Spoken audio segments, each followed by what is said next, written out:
It is all on the table for discussion here at the Voice of College Football as we wrap up a crazy week 10.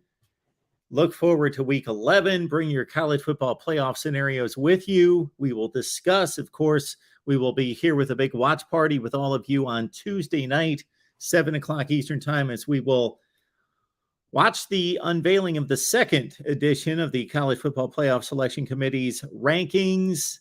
We'll watch it all together and then take your calls and make our response to it, of course. And again, leave your comments and questions there in the live chat. Please support the Voice of College Football.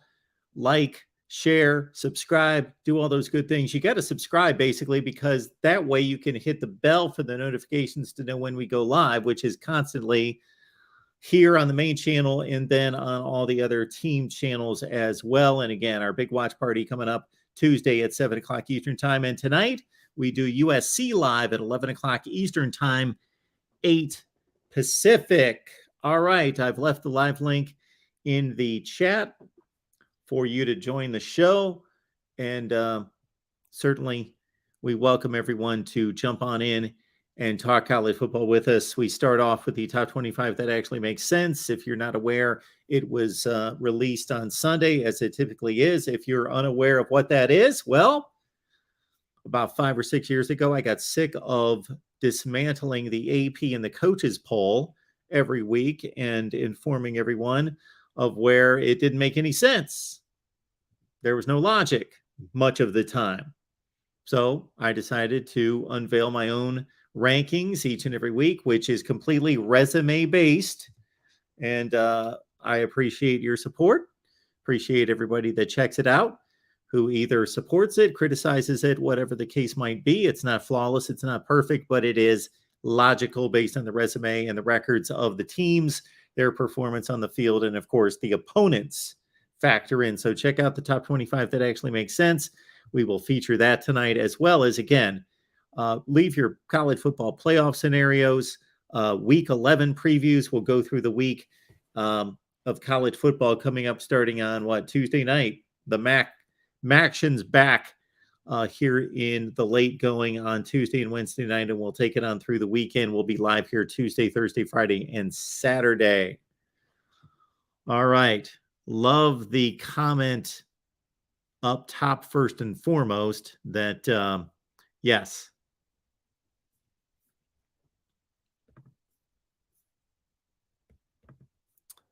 if I can get to it. Gaming Tremor. I wish you were doing the rankings, Mark. This world would honestly be a better place. That might be a bit of a stretch, but Gaming Tremor, appreciate that. Sean Stewart, I agree. The only thing in my opinion is that I would switch TCU and Michigan. Other than that, good unbiased list. Brad James, it must get harder on Mark each week to figure all this out, but one thing must be certain before I watch this video, Georgia must be number one. And yes, you are right. It gets more complicated every week. Brad, agree with your assessment. Top 5 spot on. BTW, great list. Chuck says, I think Ohio State and Michigan are 2 and 3, however you like it. But in the end, the game will decide that. Absolutely. Richard Ryan, nicely done. Don, I agree with TCU being ahead of Michigan. Better wins for TCU, but on a neutral field, I think Michigan beats TCU. I would agree. Coronavirus is a communist Chinese weapon. Michigan should be ranked number 2 right now. WTK, no major complaints this week. I'd maybe have Oregon ahead of LSU. Clemson a couple of slots lower. Kentucky taking the 25 spot instead of Mississippi State, but those are just quibbles. So good comment and good point about Kentucky, WTK, and ahead of Mississippi State. Of course, they beat them head-to-head. However, we run into a lot of those issues where we can't honor the head-to-head because consider that Mississippi State beat Kentucky, but Kentucky beat, South Carolina beat Kentucky, but Arkansas beat South Carolina, and Mississippi State beat Arkansas, and on and on and on it goes. Zoom play, go Frogs, dogs on top. Do we have anyone ready to roll? Yes, we do. Let's go. Buckeye Mike's on the line. Buckeye Mike, what's going on tonight? So, I remembered the question that I wanted to ask you the other night Yeah. was it was about the comparison of the Tennessee offense for 22 to the LSU offense in 2019. Mm, Um, I kind of still think that's a fair comparison to make. What do you think?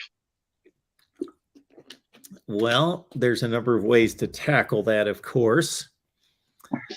I would have to say that let's start with the guys that nobody talks about, the offensive line. And I can't say that I can make a true comparison of that. I got to say that I doubt, in thinking back on LSU's run that season, that their offensive line had as rough a time as the Tennessee offensive line had dealing with the crowd and with Georgia's front on Saturday. They were pretty much overwhelmed. Right. So I Um, got to give the go to LSU's offensive line. If Hendon Hooker turns into Joe Burrow, that would be quite the story. So, and I understand that these Tennessee receivers are being compared to Justin Jefferson, Terrace Marshall, and Jamar Chase and those guys, but that's a high bar to live up to. um, do you think that shoot, what was his name? The one receiver that they had that just came back off of, I believe it was off of injury, Cedric Tillman. played. Yes, Tillman. Do you think that played some kind of factor with his limitation? Oh yeah. Yeah, I don't know that he's 100%. And then I gotta give it to you with your top 25 in general because I just started doing videos with rankings and I was trying to do a top 12 last night and I have no idea how to rank these like Pac-12 teams. I have them all in a bunch from like 8, 9, and 10. And I'm like, where should they go? Where are they supposed to go? Because personally, in my video that I released, I bumped LSU from like 8 or 9. Actually, I think they were 10, all the way to I think 5. So I'm just like, how, like, I know you've been doing this for a while, but I'm just kind of like, it feels weird grouping the Pac-12 teams all together, if that makes sense. Well, so what are you trying to accomplish? What do you want your rankings to reflect? What do you value? Um, Is it simply what you believe to be the 25 best teams in the country? well, it was going to be, but then I just started with just 10, the top 10, because Yep. that's the most important. And then Bama lost again, and I was like, well, Bama needs to be in the rankings somewhere. So then I bumped it to 12. You gave the special Bama dispensation. You extended the rankings just because of Alabama. Mm-hmm. Okay. Because like my biggest concern, like I was saying, is the just the Pac-12 grouping of like Oregon, UCLA, USC, and Utah being right after one another. Yeah, so I get hit with that as well because it's easy to clump teams from the same conference together that are so close, and especially if, like, I know this didn't happen, but if Washington beat Oregon State and Oregon State beat Oregon, but Oregon beat Washington, that kind of thing, and they're all 6-3, then on the surface it seems as though, okay, well, they all have the same record, and one of them beat the other, but that one beat the other one, that sort of thing. So they must be 20, 21, and 22 or whatever. But Because like for me, maybe I put them in the wrong order per se, but for me, the top six was easy. It was Georgia one. Um, I really said it could be a flip flop Ohio State and Michigan at 2 and 3. You could put that either way. 4 for me was Tennessee. I think I had LSU at 5 and TCU at 6. Now I know that with TCU at 6, that could make it seem like I'm kind of disregarding TCU's record and the people they've beaten with their resume and putting maybe a little too much on LSU's Bama win. And speaking of that, I also, because I had Bama at 6 and I had Clemson at 5 last week, and I dropped Clemson to 12 and Bama to 11. Okay. That seems to make sense. Okay, so I'm not crazy. Well, it makes sense in that you had Clemson ahead of Alabama because they hadn't lost, and Clemson lost to Alabama lost to a better team. Right. And they obviously lost by that much. They could have Right. easily won the game. Clemson got whacked. So sure, that makes sense. And I don't want to say this in a negative way. You do it more the easy way in regards to taking what, and when I say the easy way, I'm not saying it's easy, but this is the way to do it that's the most efficient. Is just to take your previous week's top 25, and if you think that's reasonable, then you just kind of adjust it based on what happened this week. And that's a lot simpler than what I try to do, which is kind of resurrecting the whole thing every week from the ground up and taking into consideration all these previous games to kind of reevaluate those. Okay. So I guess obviously I and everyone here doesn't want you to give like a class on how to properly do this, but as far as like making my weekly top 25, because it sounds like that's the easiest thing to do. It sounds like it's actually harder to do the top 10 or the top 12. What would you recommend to follow? I mean, I know my guidelines are my guidelines in the end, and I just have to do it my way, but I'm kind of like, I'm basically starting a channel, and I'm like, I don't completely know what to do. Well, again, it depends on. So there's a zillion guys out there doing rankings. So Right. you can just do them like everybody else, or you can have a certain um, brand or certain approach to it that you think is unique. Because I took off on it because I constantly was tearing through the AP and the coaches poll and producing videos to say, look at this. Why do they have them ranked 12th and they're 15th? That doesn't make any sense because X, Y, and Z. And I was constantly doing that. So I thought, well, I'll produce my own rankings. That makes sense. And your rankings do seem to actually make sense, which is why you call it what you call it. But to a lot of people, they don't, especially early in the season, because people are tied to their preconceptions about how good teams are when the season starts. Right. It's probably actually harder when the season begins than it is as the season goes on.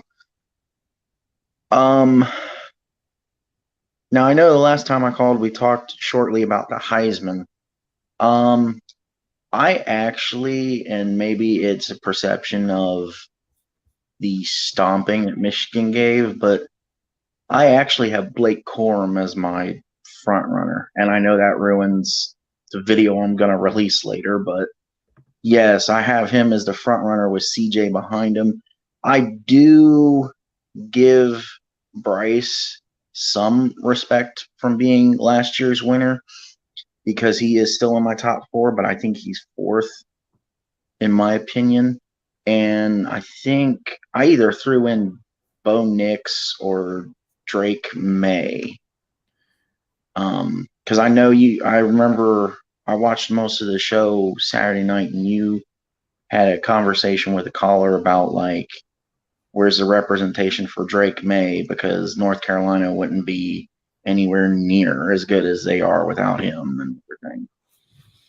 Yeah, Heisman is supposed to be the best player in the country. You can also look at it as the most valuable player. Like if this was the NFL, then maybe Drake May's the most valuable player in the country. Right. So let me ask you about Bryce Young. Why does Bryce Young, because of last season, get considered Right. this? I mean, I know for a fact, well, I don't know for a fact. Um, but I feel like there's obvious points and reasons why he most likely won't repeat because we've only had one repeat Heisman winner. Yep. But I feel like, and as an Ohio State fan, it really pains me to say this. I feel like Bryce Young is a game changing player. Like, um, the quickest, easiest example I come to is that game winning drive. I believe it was the game winning drive against Texas to drive down to get to 20 Sure. to 19. Because if he doesn't do some of the things that he does in that drive, they probably don't win the game. And go ahead. No, I'm listening.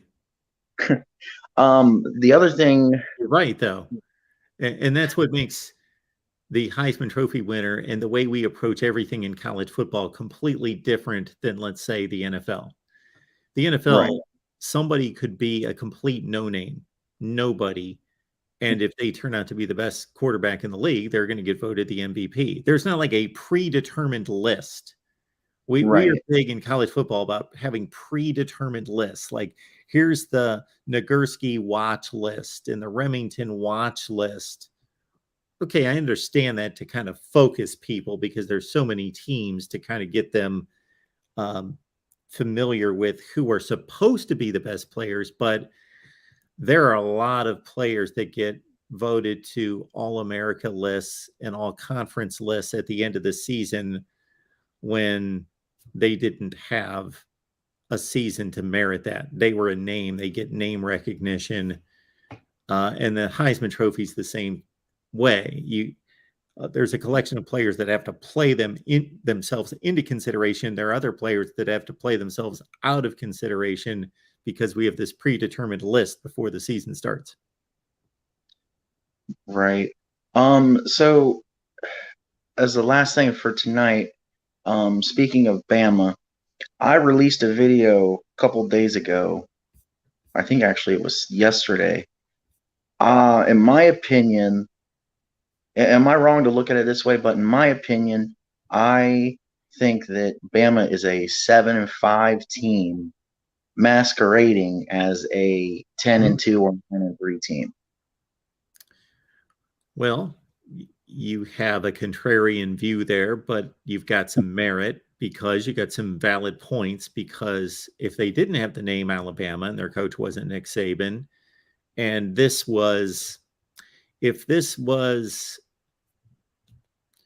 Kentucky or it was Wake Forest and they were 7-2 and they had played those other close games and you made that comment, then people could look at the schedule and say, yeah, they probably shouldn't have beaten Texas and they really escaped against Texas A&M and da da da da da.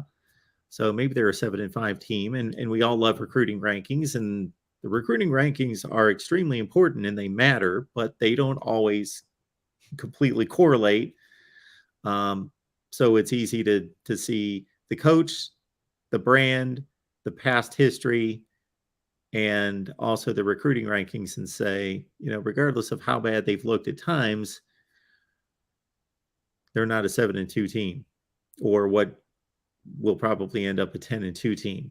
So you could look at it that way. You can also look at the flip side and say they went into one of the most raucous environments twice and lost by a thread twice. They could be 9-0. Right. They could also be 9-0 because, like, I feel like I say in the video, you escaped Texas. You should have lost. Honestly, you escaped A&M. Should have lost that game. That right there, that's 2. And then you lost to Tennessee and you lost to LSU. That's 4. Now, Ole Miss hasn't beaten Alabama in what, 6, 7 years? But there's always that chance because nobody ever thought Tennessee would beat Alabama with Nick Saban. So I don't have as much faith in Ole Miss doing it. But you lose to Ole Miss, that is where you get the 5. Because other than that, unless Auburn has some like magic dust in their back pocket, I don't see Auburn being the one that could make it the 5.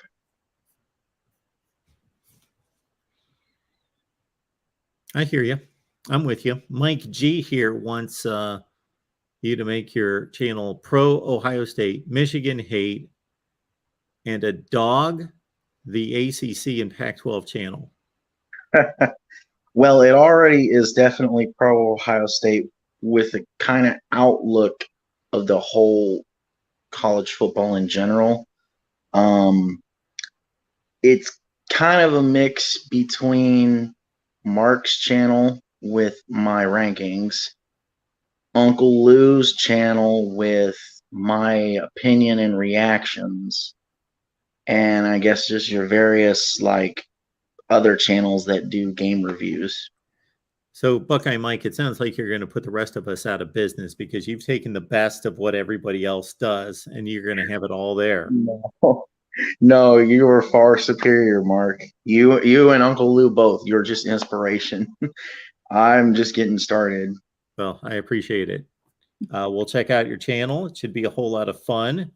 And, I take some hits, and I don't say this in a bad way. People can have their opinions. I say this in a way that I would have understood a number of times if I was on the other side of this, just watching when Ohio State fans get upset that I don't spew a bunch of Michigan hate all the time, that I take it pretty, I don't take it, I try to take it neutral, but people know I'm an Ohio State fan and I love that team and always have and always will.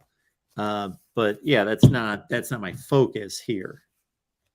Right. That's not my focus on my channel either. Like for like the week of the game, I was thinking of different videos every day of like position breakdown and who has the edge here, like corner versus receiver and tight end versus the edge rushers, and who's got the better edge with the quarterback and the running backs. And now where I get the Uncle Lou inspiration is like the hatred towards Michigan while also taking a step back and having a point of view from both sides with the neutral like you do. And then coming up with these different personas like Uncle Lou does with Mr. Voltard and all the other silly little people that he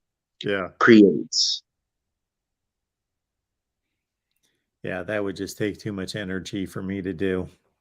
But it's hilarious. It's funny. Oh yeah, for sure. All right, Buckeye Mike, appreciate you being here. No problem. Have a good night. You too. Good luck with the channel. All right. Yeah, we had, I believe it was Mike Rotunda who is in the live chat, I believe, right now. He had mentioned to me, he left a comment earlier today that said something about that I was in panic mode because I was seeing that Michigan's playing better and they're better and going to take out Ohio State late in the year. And I just reminded him, yeah, it's a big game. It's a great game. And I certainly will be rooting for Ohio State to the hilt, as I always do. But, you're talking to me way past those days when it's really going to cause me to think about jumping off a bridge or anything. It's really not going to be that consequential. I will be on here right after the game, and if Michigan wins, yeah, I'm going to be the same guy. You're not going to really see much impact on me.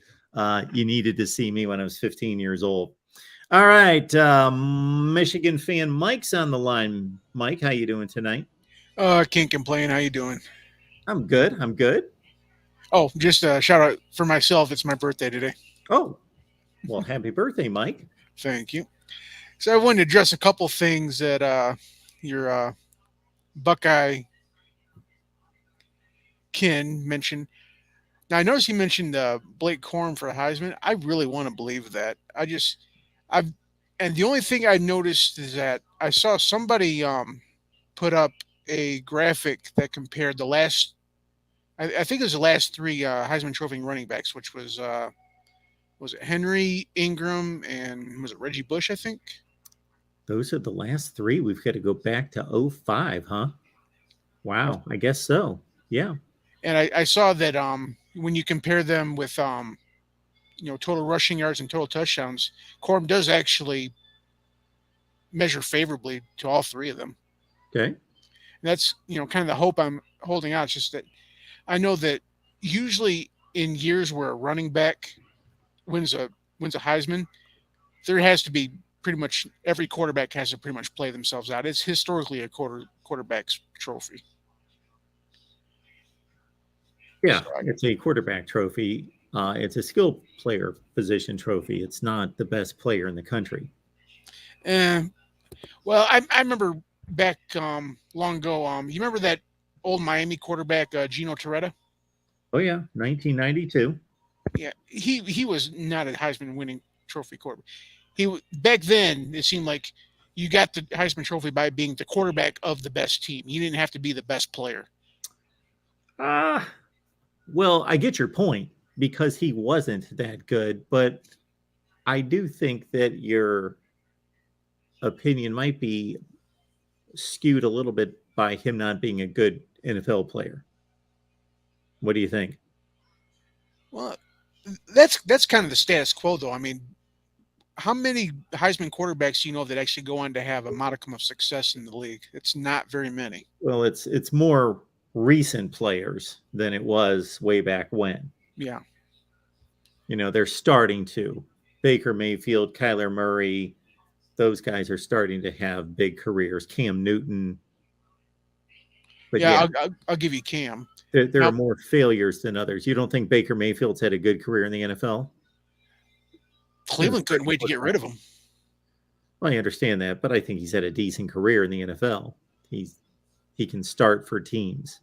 But anyway, regardless, Kyler Murray, again, Cam Newton.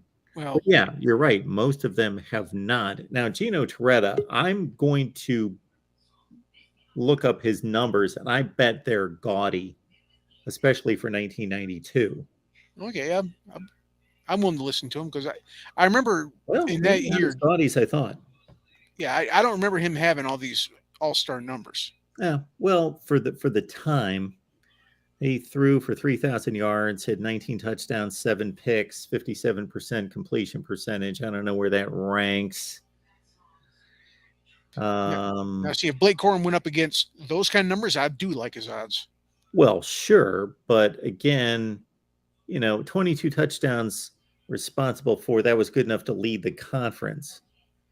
So you have to adjust the expectations.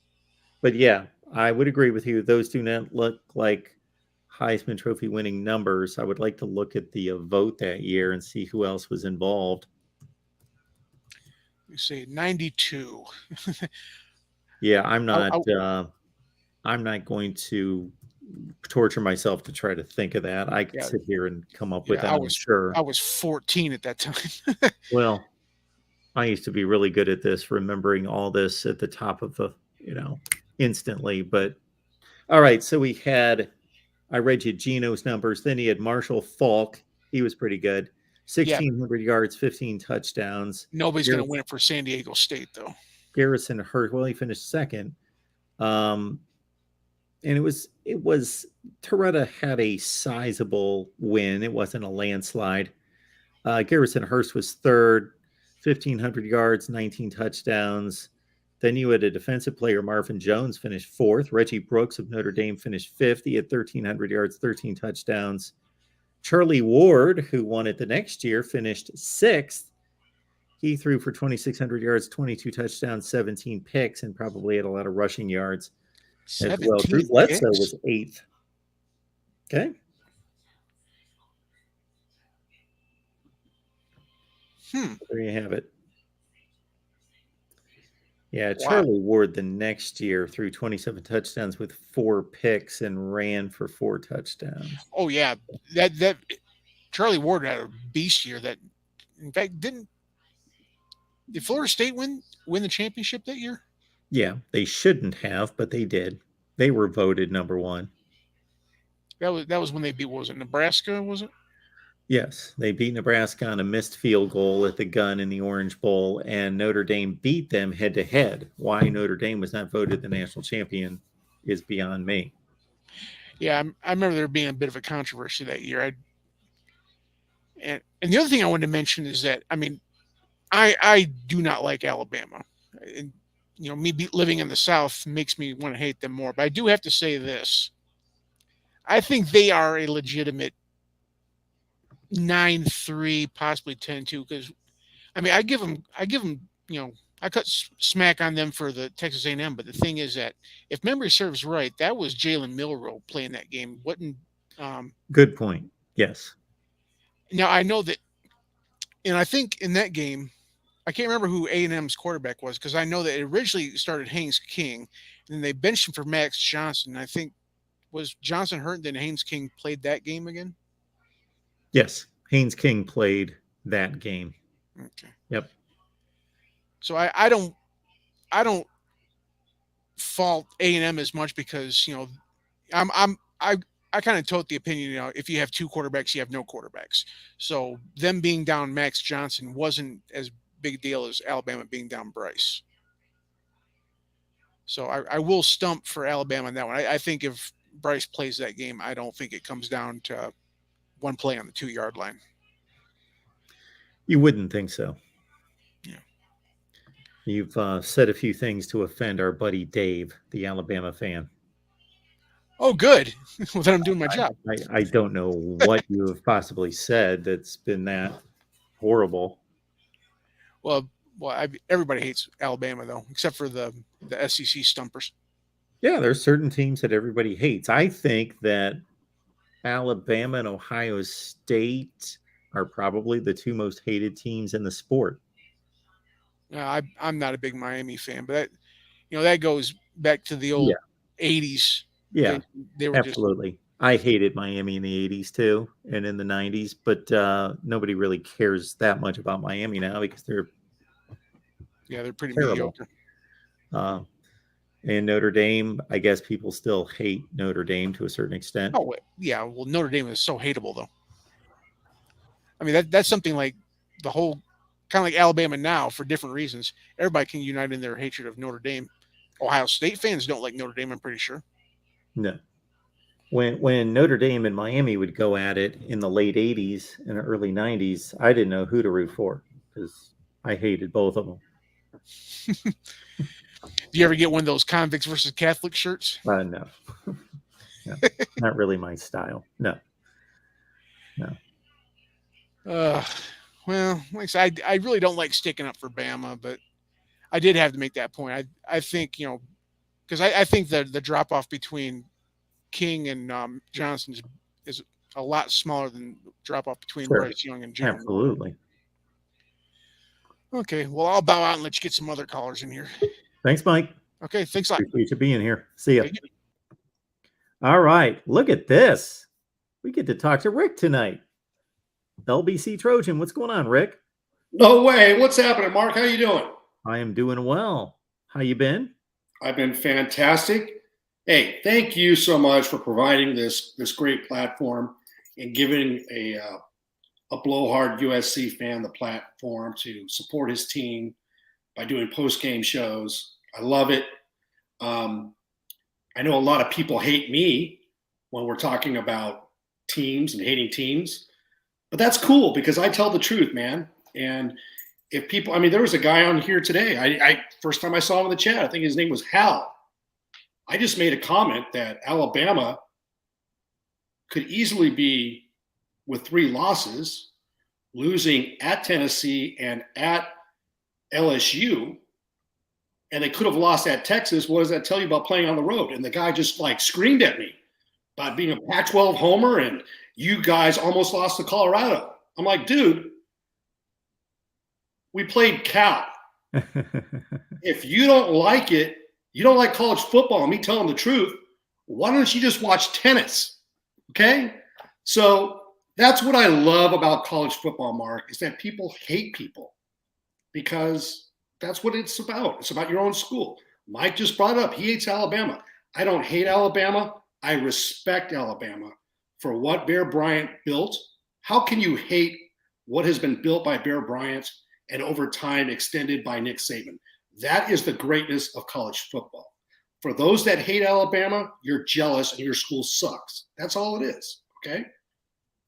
We're USC, and now we're kind of hated again, which I love because you got that Oklahoma factor. You know, you've got a bunch of other schools that maybe there's guys that are there that are young, that are too young to know about college football, or young ladies. But yeah, USC is one of those hated teams. So it's great. You understand that, Mark, because you're an Ohio State Buckeye fan, right? You're relevant.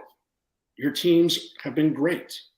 So the one thing I wanted to talk about today and bring up with you is, I know I'm just going to ask you to ballpark it, but how difficult is it to win a college football road game versus a home game? Is there any difference in your opinion? Oh, well, sure, there's a difference. I would like to take the time to run the numbers someday, to run the numbers of all Power 5 games, because if you ran the numbers to all games, the winning percentage would be skewed because 90-some% of the group of 5 games are played at the Power 5 venues. So that would skew the impact of the home field advantage. But to run the numbers between all Power 5 games and to see what that winning percentage, because that would be over time, that's a perfect measurement to show you what that really is, because it should be 50-50. If it meant nothing, it would be 50-50. But I'm guessing it's more in the 60 to 65 range winning percentage at home. And then, of course, you've got various home field advantages that mean so much more than others. I think it'd be a little bit higher because those teams that are typically in the top, let's say 15 historically, they're not just playing Power 5 teams at home out of conference. They're playing G5s. Well, that's why I'm saying I would like to run the numbers on just Power 5 games. I think it's higher. I think it's more of a 70% winning percentage or above. And then lesser for, for away games or in neutral. So that's why it's very important. And I don't think it's any kind of surprise that Alabama struggled and lost those 2 games. Very difficult to play this year at Tennessee. And that's a rivalry game. And even at, obviously LSU. Hey, and I got to credit LSU. All right. This is coming from a Trojan. And we had a discussion last week with one of your viewers, John DeLon, who's a big LSU fan. And I believe he's on tonight. So, John, congratulations. A great win. And kudos to Brian Kelly. Because if you remember the first game of the season, and this is a good segue to mention that teams can mature versus the first game. That was Brian Kelly's first game in New Orleans against Florida State. And what happened, Mark, when LSU apparently tied the game, but decided not to, or actually, they were going to tie the game. And then what happened on that extra point kick against Florida State? Sure. What happened? Well, they missed it. Or did it get blocked? whatever the result. They had a field goal block earlier. I think they just flat out missed it. And I was screaming at my TV because if you remember, LSU was trailing the whole game, had no business in that game. Yep. It's like, you've got the momentum, Brian Kelly. Go for 2 and get the hell out of there. You've got momentum on your side. And he didn't do that. But what did he do in the Bayou with all the mystique and Cord Dog and Jambalaya going through the air? It's Baton Rouge at night, which has a mystique to it, we've been told. What did he do against Alabama? Went for the jugular. Went for it right there. Let's get it over with. You know what? That's big balls. Yeah. That's maturity, and that's why LSU is a force with Brian Kelly, because he showed me that, you know what? Hey, I screwed up. I should have listened to LBC, and I should have went for 2 down in New Orleans, but I got a second chance, and I'm going to go after Nick Saban in the Bayou and go for 2, and he did it. That's the beautiful thing about college football. Yeah, it is one of the beautiful things. We don't see scenes like that in other sports every weekend. We just don't. Now, I got to ask you, speaking of playing on the road, what the heck happened to Ohio State? Because when you have all these great running backs, 5 stars, 4 stars, and the weather conditions are prohibitive for C.J. Stroud out of Rancho Cucamonga, California, to throw the ball, don't you just run the damn ball down Northwestern's throat? What happened there? You tell me. Well, I'll tell you about their running back depth. You're probably familiar with a guy by the name of Chip Tranum. He was a running back at Arizona State who left Ohio to go out there, played running back at Arizona State because Ohio State recruited him as a linebacker and he wanted to be a running back. And then he played some running back and he was fairly successful, but decided, I'm going to go to Ohio State and be a linebacker. Well, their depth was so poor at running back a few weeks ago, they flipped him back to running back. They have 2 top flight runners, Mayan Williams and Travion Henderson, and both have been banged up this year and continue to play a game, play a half, get knocked out. So they only had one of those 2 available, and they really don't trust anybody else. And so Mayan Williams played the entire game, and he's not even really healthy. So that's part of it. The other part, no excuses. The offensive line, especially the interior of the offensive line, is not moving people. That is surprising because if I'm looking just on paper, this is just an outsider. I'm not an Ohio State supporter, and I'm not in the Big Ten. I don't follow it closely, but just the outside looking in. If I'm Ohio State, I'm thinking I've got a great offensive line that can handle Northwestern, whether it be at the shoe or on the road. Okay, I'm looking at a 1-7 Northwestern and an undefeated Ohio State. So I guess crazy things can happen, and you only win by 14, even though Ohio State was favored by more than 30, if I'm not mistaken. 38. Okay, 38. There you go. I got that pick wrong. But crazy things happen. Look at Georgia.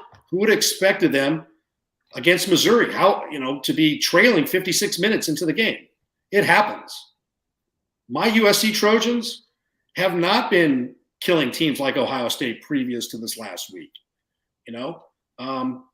Hey, we struggled against Oregon State and won 17-14. But that Oregon State's turning out to be a good team. And then we just pooped the bed at home against Cal. But I can give an excuse for that, but I'm not. Our defense is not top caliber, and I get it. We're going to be recruiting. We've got, one of our middle linebackers, our second and third string middle linebacker are hurt.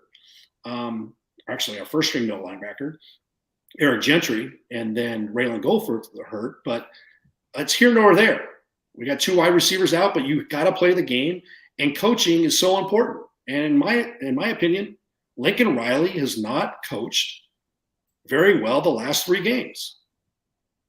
Okay, going back to Utah, you got a great running back like Travis Dye, who the game before that had over 150 yards rushing with over 20 carries, and you can't stop their tight end, Dalton Kincaid, your best defense when you have a poor defense is a great offense. Limit their time of possessions, control the ball, control the clock. USC didn't do it. We lost for a reason. We didn't lose because of the referees. We lost because of coaching. And then you get a bye week. And then you go down the desert to Tucson. And then you get into a shootout. And they were catching balls like Spider-Man out there. Jaden Delora was on fire. Yeah. You could see him on fire. Don't give them the ball. Run the ball with Travis Dye. Where was it? It didn't happen. Okay, go into halftime adjustments. They'll come out and run the ball. No. He didn't do that. And what happened at home against Cal? You do that 3 times in a row, I'm sorry. So this is what some of the fans at OU were complaining about Lincoln Riley. And I'm starting to see it.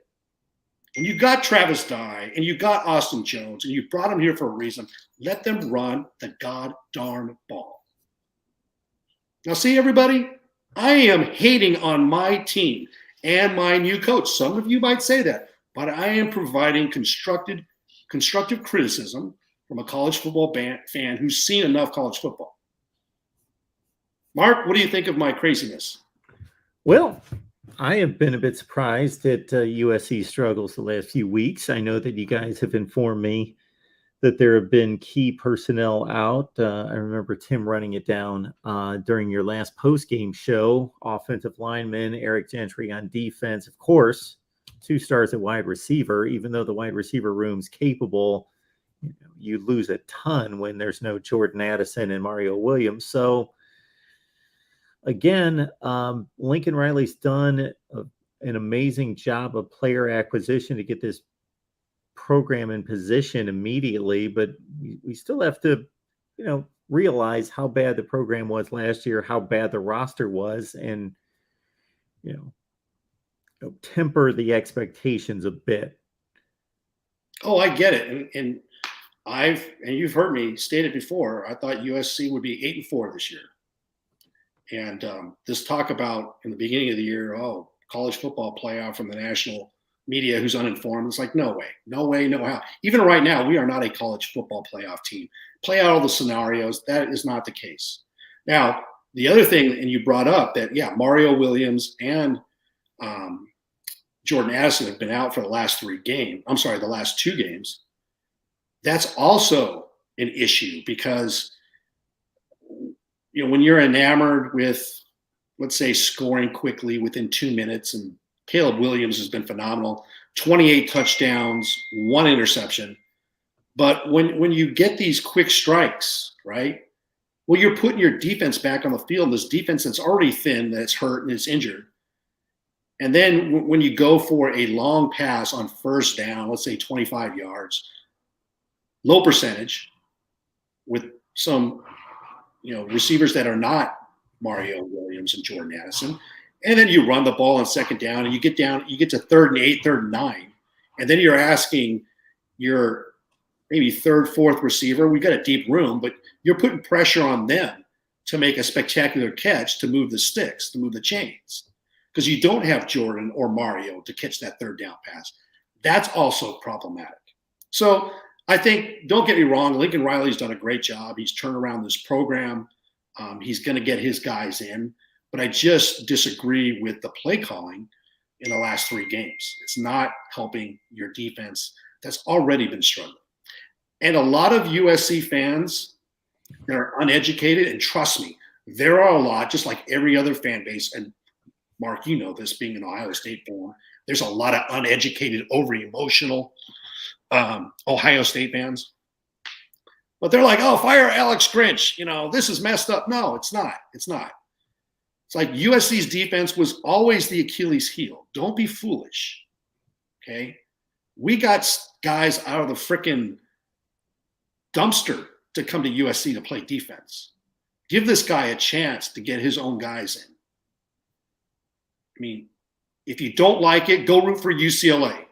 Go to Oregon. You root for Oregon. Root for San Diego State, who might be coming to the Pac-12.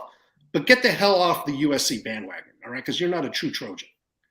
And that goes for any other program out there. Don't be dissing, these new programs with new coaching. Let them get time. So, hey, Mark, thanks for letting me come on your program. Just share some of truth from Southern California. And looking forward to the post-game show that's coming up Friday night, which I'll be at the game. And then having fun this Wednesday on the Pac-12 live chat shows. We appreciate you offering Tim and Tony, myself, and Chris the platform to talk about the Pac-12. And we're not Pac-12 homers. And it's funny because I think Larry Pilgrim's in the chat, and he's like, why are two teams that are leaving the Pac-12, why are they talking about the Pac-12? That's awkward. Well, you know what? Because we know about the Pac-12. We know about all the warts, where the dead bodies are buried, and we're truthful. We are not homers. We rip as much on the Pac-12, Larry Scott, the poor officiating, and you can call us complainers, whiners. No, we're just educating you with truth because nobody sees us out here. They put us in these lousy time slots, and I think the guy from Ohio State 2 colors before is like, he doesn't know about who the Pac-12 teams are. Nobody knows about who the Pac-12 teams are. But if you look at it, we're a pretty darn good conference this year. And it's sad because, UCLA and USC, we built this brand, and Larry Scott tore it down. So for financial survival, we're moving. But Oregon and Washington, they've got it nailed down. And San Diego State, and if Fresno comes in, I'm sure they're going to do a great job. Well, what you, Tim, and Tony put together after every USC game is phenomenal. Just the conversation, the knowledge, the camaraderie, the graphics. Just it's a first-rate fun time, no doubt about that. And again, the Pac-12 show with you guys as well on Wednesday night. Everybody join us on Wednesday as they get on here at 10:30 Eastern time and 7:30 Pacific. Rick, anything else? That's it, Mark. I appreciate you letting me come on tonight and provide a little emotion, some passion. Hey, this next 4 weeks is going to be off the hook. Can't wait to see it all unfold. Love you, Mark. Thank you. Thanks, Rick. Appreciate you. All right. Yeah. If you want to check out a phenomenal post-game show here at the Voice of College Football, and we have tons of them. We've got Ohio State covered, Michigan, Nebraska, Iowa, Oklahoma, West Virginia, Texas, USC, Oregon with Exploring with Ben. We've got Florida State, Miami, Clemson, and we've got Alabama and Georgia and Notre Dame. But yes, the USC show, they have put so much time and effort into it. They make it fun. They make it informative. And yes, it's a great time. And then the guys get together for the Pac-12 chat show on Wednesday. So check that out as well. The real MVP stopping by tonight. What's going on? Nothing much, Mark. How you doing this evening? I am doing well. How are you? I'm doing good. I like LBC Trojan, but when he said got to wait for Lincoln Riley to get his defensive players in there, I'll be honest, I chuckled a little bit because Lincoln Riley, I don't think, is known for great defense, Mark. So, yeah, I don't know if that's a good thing when he gets his defensive players in there. Yeah, I think it might look more of the same. But, Mark, I saw your top 25 list, and apparently I understand why people are putting Tennessee lower in the rankings because they lost to Georgia. Yeah. But Georgia can we agree Georgia's clearly a head and shoulders number one? Yes. So if you lose to them in a semi-close game, which it was only 14 points, they lost to them. I know it's much more than that based on the way they played, but it wasn't like Oregon where they just got completely thrashed for 4 quarters. Tennessee, I would say outside of Georgia, has the 2 best wins of any team. Would you agree with that? The Alabama game and the LSU game. Yes, they do. Yes. So why are they below Michigan and Ohio State? because they lost. And it doesn't matter who they lost to. It's just that they. Well, of course it does. Of course it matters who they lost to. There are teams that only had one loss prior to that, like Illinois, that were ranked 14 or 15. So, of course, it matters, but I get your point. Maybe Georgia's so good that even Ohio State and Michigan would lose to them in a similar fashion than Tennessee would. We don't know. We may find out. I hope we do. I don't think we will find out one of them. Yeah, I don't think Tennessee should be put out of the playoffs this week because they lost to what everybody thinks is the number one team by just a few scores. I know the game wasn't as competitive as a few scores, but outside of Missouri, it was Georgia's closest game. Yeah, and arguably Kent State. Arguably, yeah, but you see what I'm saying, Mark, right? Oh, I see completely what you're saying. I made this statement last week a few different times that for some reason, I think it's just in everybody's thinking because we've been trained by the AP poll and the coaches poll that if you're number 15 in the country and you played number 3 in the country and you lost by 10 points and it was a good game, but you were outclassed and you couldn't keep up, but you were right there. You were competitive, that for some reason we just moved that number 15 team down a few spots and they're like 18 or 19 the next week. And when the rationale should be, well, if you're the number 15 team in the country, wouldn't you lose to the number 3 team? Isn't that actually a good showing? Isn't that actually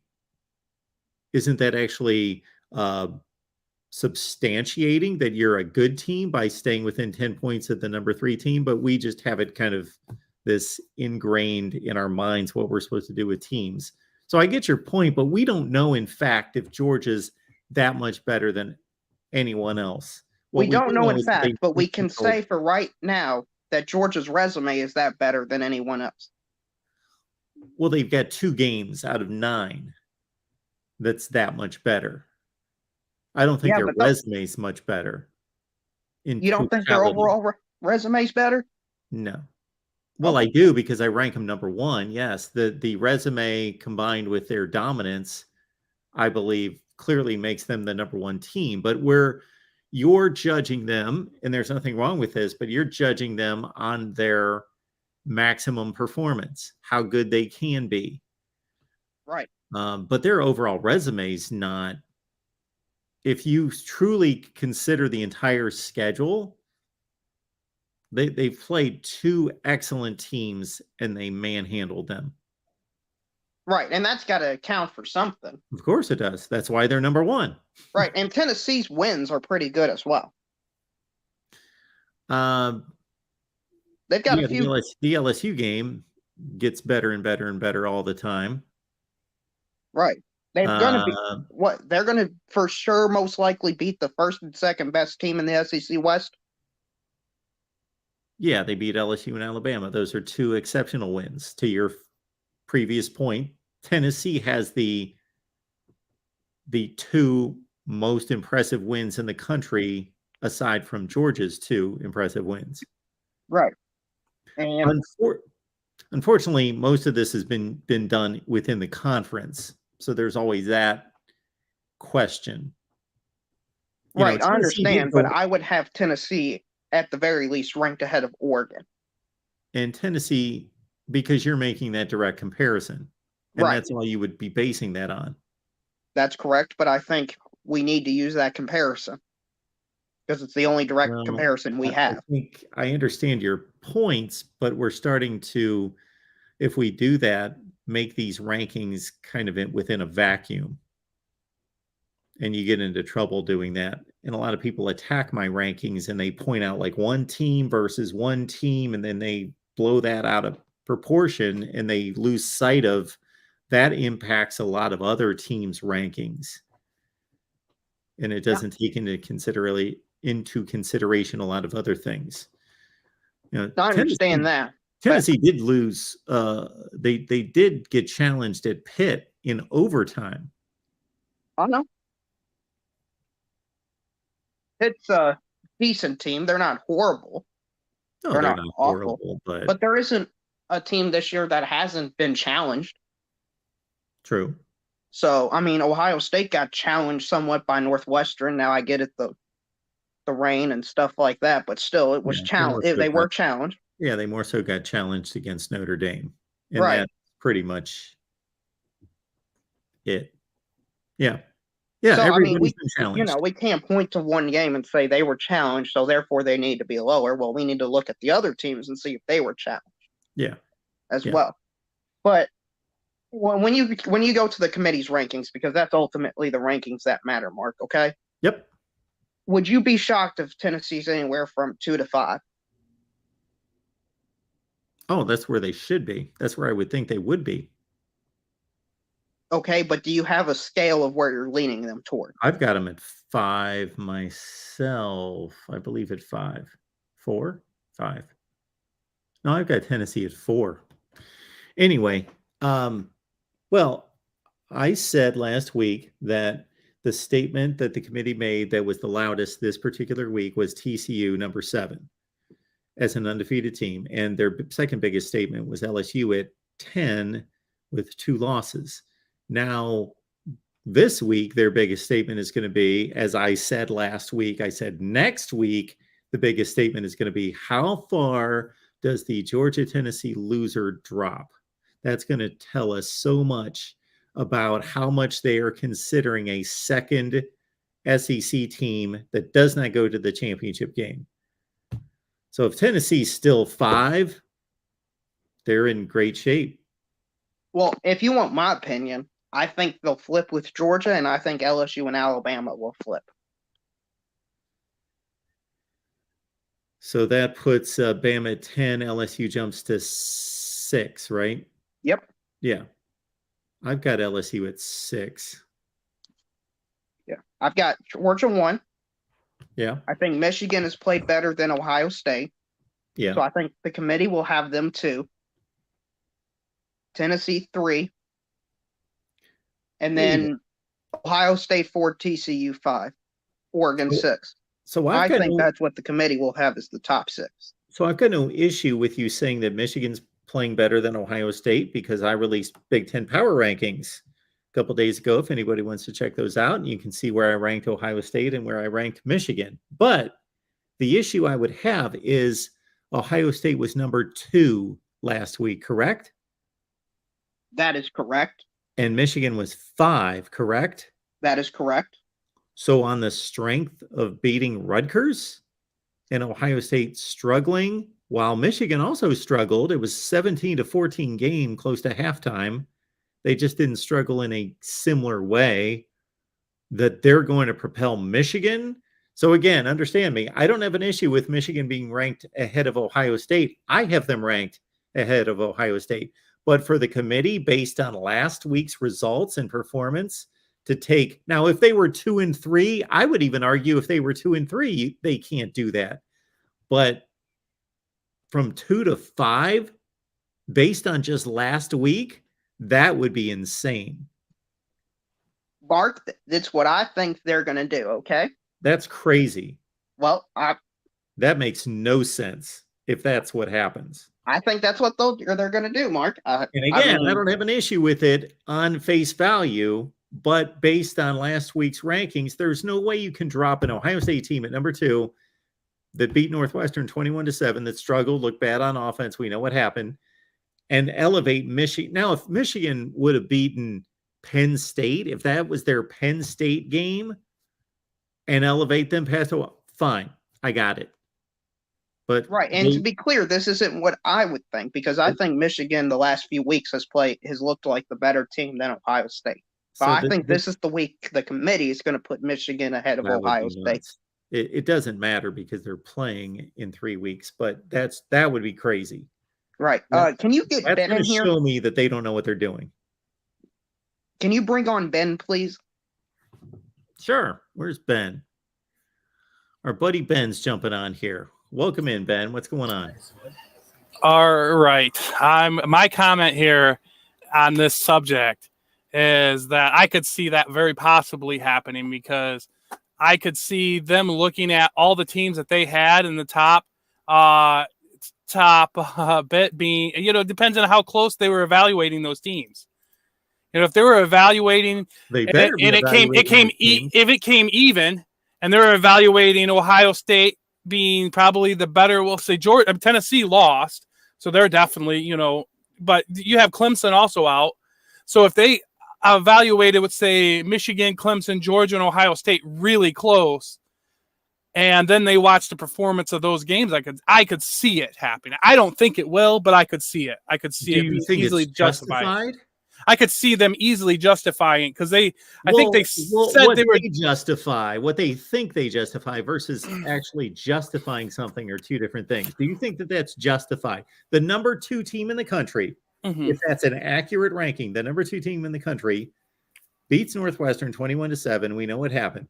The number 5 team in the country beats Rutgers after being down 17-14, 52-7. And that's enough to jump all the way up to number 2 and drop the number 2 team?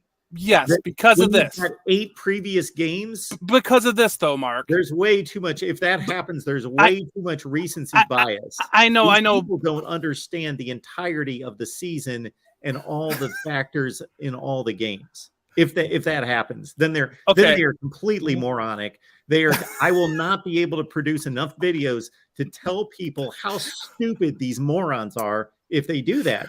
And again, I've got no issue with Michigan being ranked ahead of Ohio State. I've got them ranked ahead of Ohio State, but not when you had them ranked below them by 3 spots last week. Okay. I get what you're saying. But this is my point is they cannot rank 4 teams tied for second. They have to place them in a category. So if they think they're that close and by just the eye test, I got you. Okay. I make the same claim about my ranking. Sometimes I tell people that they get all in an uproar about certain spots, and I say, 8 through 12 was extremely close. So I understand your point, but man, I don't see it. But I don't think they look at it like that. I don't think they look at it. I don't think they'll do that. When there's already 8 games played, and we're talking about this being the 9th data point, and this 9th data point was against Northwestern and Rutgers. Yeah, I know. I think they'll justify it by saying a few teams between them lost and that they were really close, and this game was the ultimate deciding factor for this week, and that each week is a brand new ranking. So you shouldn't look at it week to week. That's what I think that's what their logic will be. Now, I'm not saying that's what I would use as my logic. I'm saying that's what I think the committee would use as their logic. And I'm saying almost the opposite. I'm saying I could see that them making a justifiable case, considering I think they said they just went by the eye test when it came to most of those teams. But then I don't think they'll actually do it. I just don't think they're going to want to have to explain it. I just don't think they'll do it. I think like Mark thinks. I mean, the way Mark was talking about the variation between 5 and I think that's just going to be too much for them to move them. If they in fact do that, then somebody needs to tell them. If I was Reese Davis and I got to ask the questions on the show, I would say, this is what we're going to do right this second. Do you have a football in the office? We're going to like run a fan like at 50 mile an hour speed, and you're going to have to try to throw that football in that fan. My point being, you've got a team that relies more on the forward pass than any team that's good, not, Western Kentucky, that's good, a contending team in the country. And that's not an excuse for an Ohio State. That's actually a knock on Ohio State, that they're too reliant on the forward pass, but they are. That's what gave them the number 2 ranking in the country, mostly. That's what happened to their offense in those kind of conditions. Well, I'll tell you what, I hope that they do that, and not because I'm a Michigan fan, because I'm going to try to be on the watch party, and I think it's going to blow up if it does. I want to be there for it. Mark, you don't think the committee has done other similar controversial things? because I think they've done equally as controversial things like this last week. I don't see how Georgia was ranked lower than Ohio State. I think I think they justified that by saying Ohio State has been dominant start to finish and Georgia has not. I get that, but one team beat the eight. What they have is the 8th best team by 46 points. I got you. I've got Georgia ranked ahead of Ohio State. I got it. I'm with you. I'm just telling you what I'm guessing. I don't know if they were asked about that. Yeah, and then last year they put Michigan ahead of Michigan State, despite the fact Michigan State had beat them 2 weeks ago? Yeah, but you watch that game. That game. No. Of course, we've got a Michigan fan here to try to explain to us, the real, how a team that lost a game is better than the team that they beat. All right, I'm not. We know that happens, that teams that are better lose to inferior. We know that happens, but they shouldn't be given credit for it. Then you know what? We should play the playoff and say, you know what? The team that finished 4th, the number 4 seed, they lost the first game. Let's give them the national champion. We think they're actually better.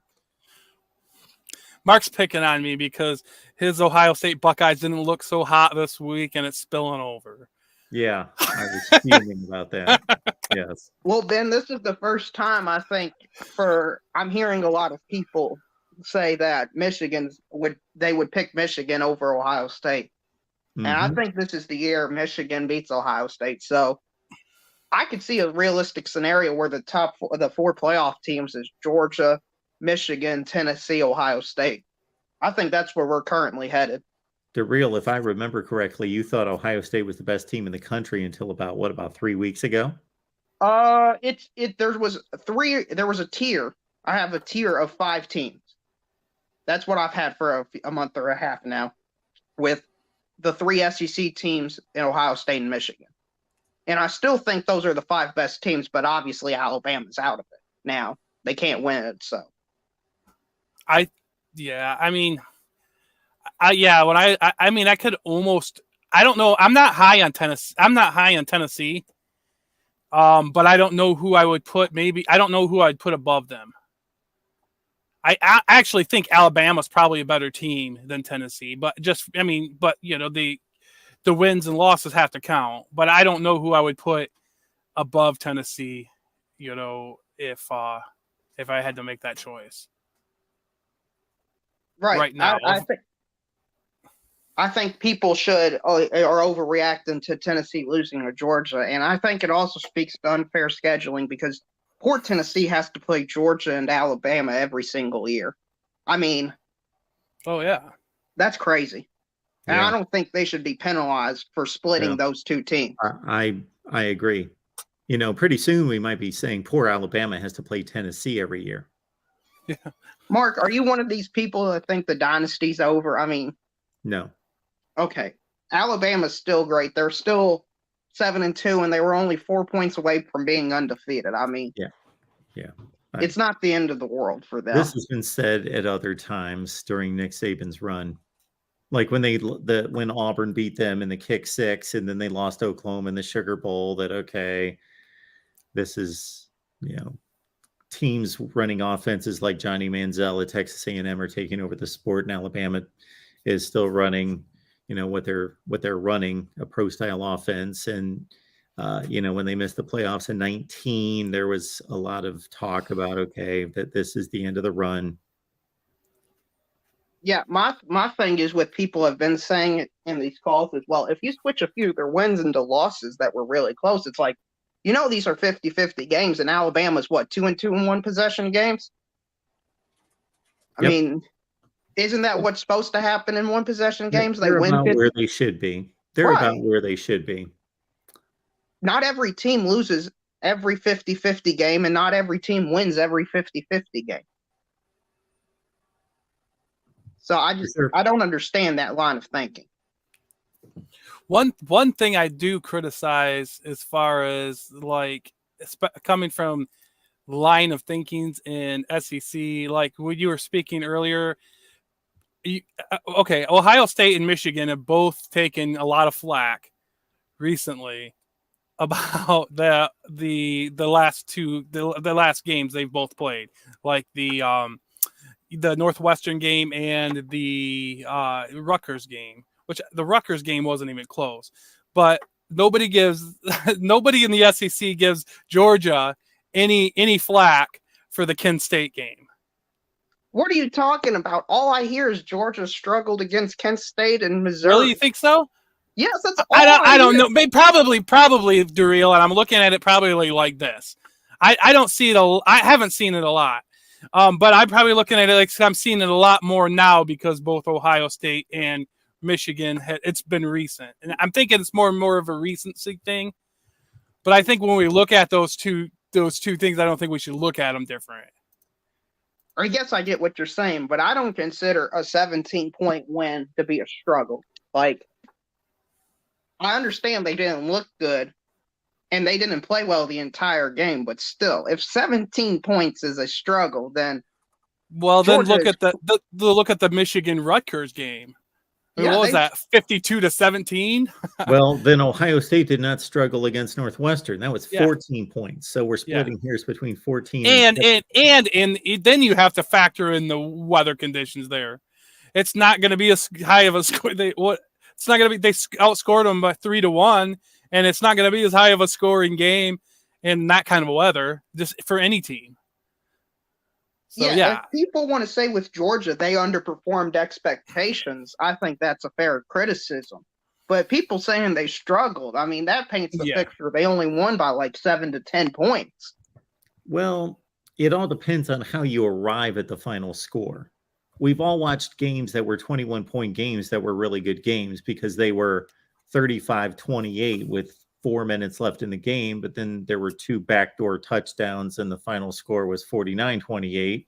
And we've all seen 49-28 games that were complete annihilations that weren't even close to that because they were 49-7 entering the fourth quarter. Yeah, you're exactly right, Mark. So let me ask you, Mark, what's the game of the week? The game of the week, I was curious to see this Georgia-Kent State. It was 19. The last time it was a one-score game, it was 19-13 in the second quarter. It was 32-22 in the fourth quarter. Anyway, best game, most important game, best game this week. I haven't even looked at this week's schedule. Help me out here. Alabama, Ole Miss.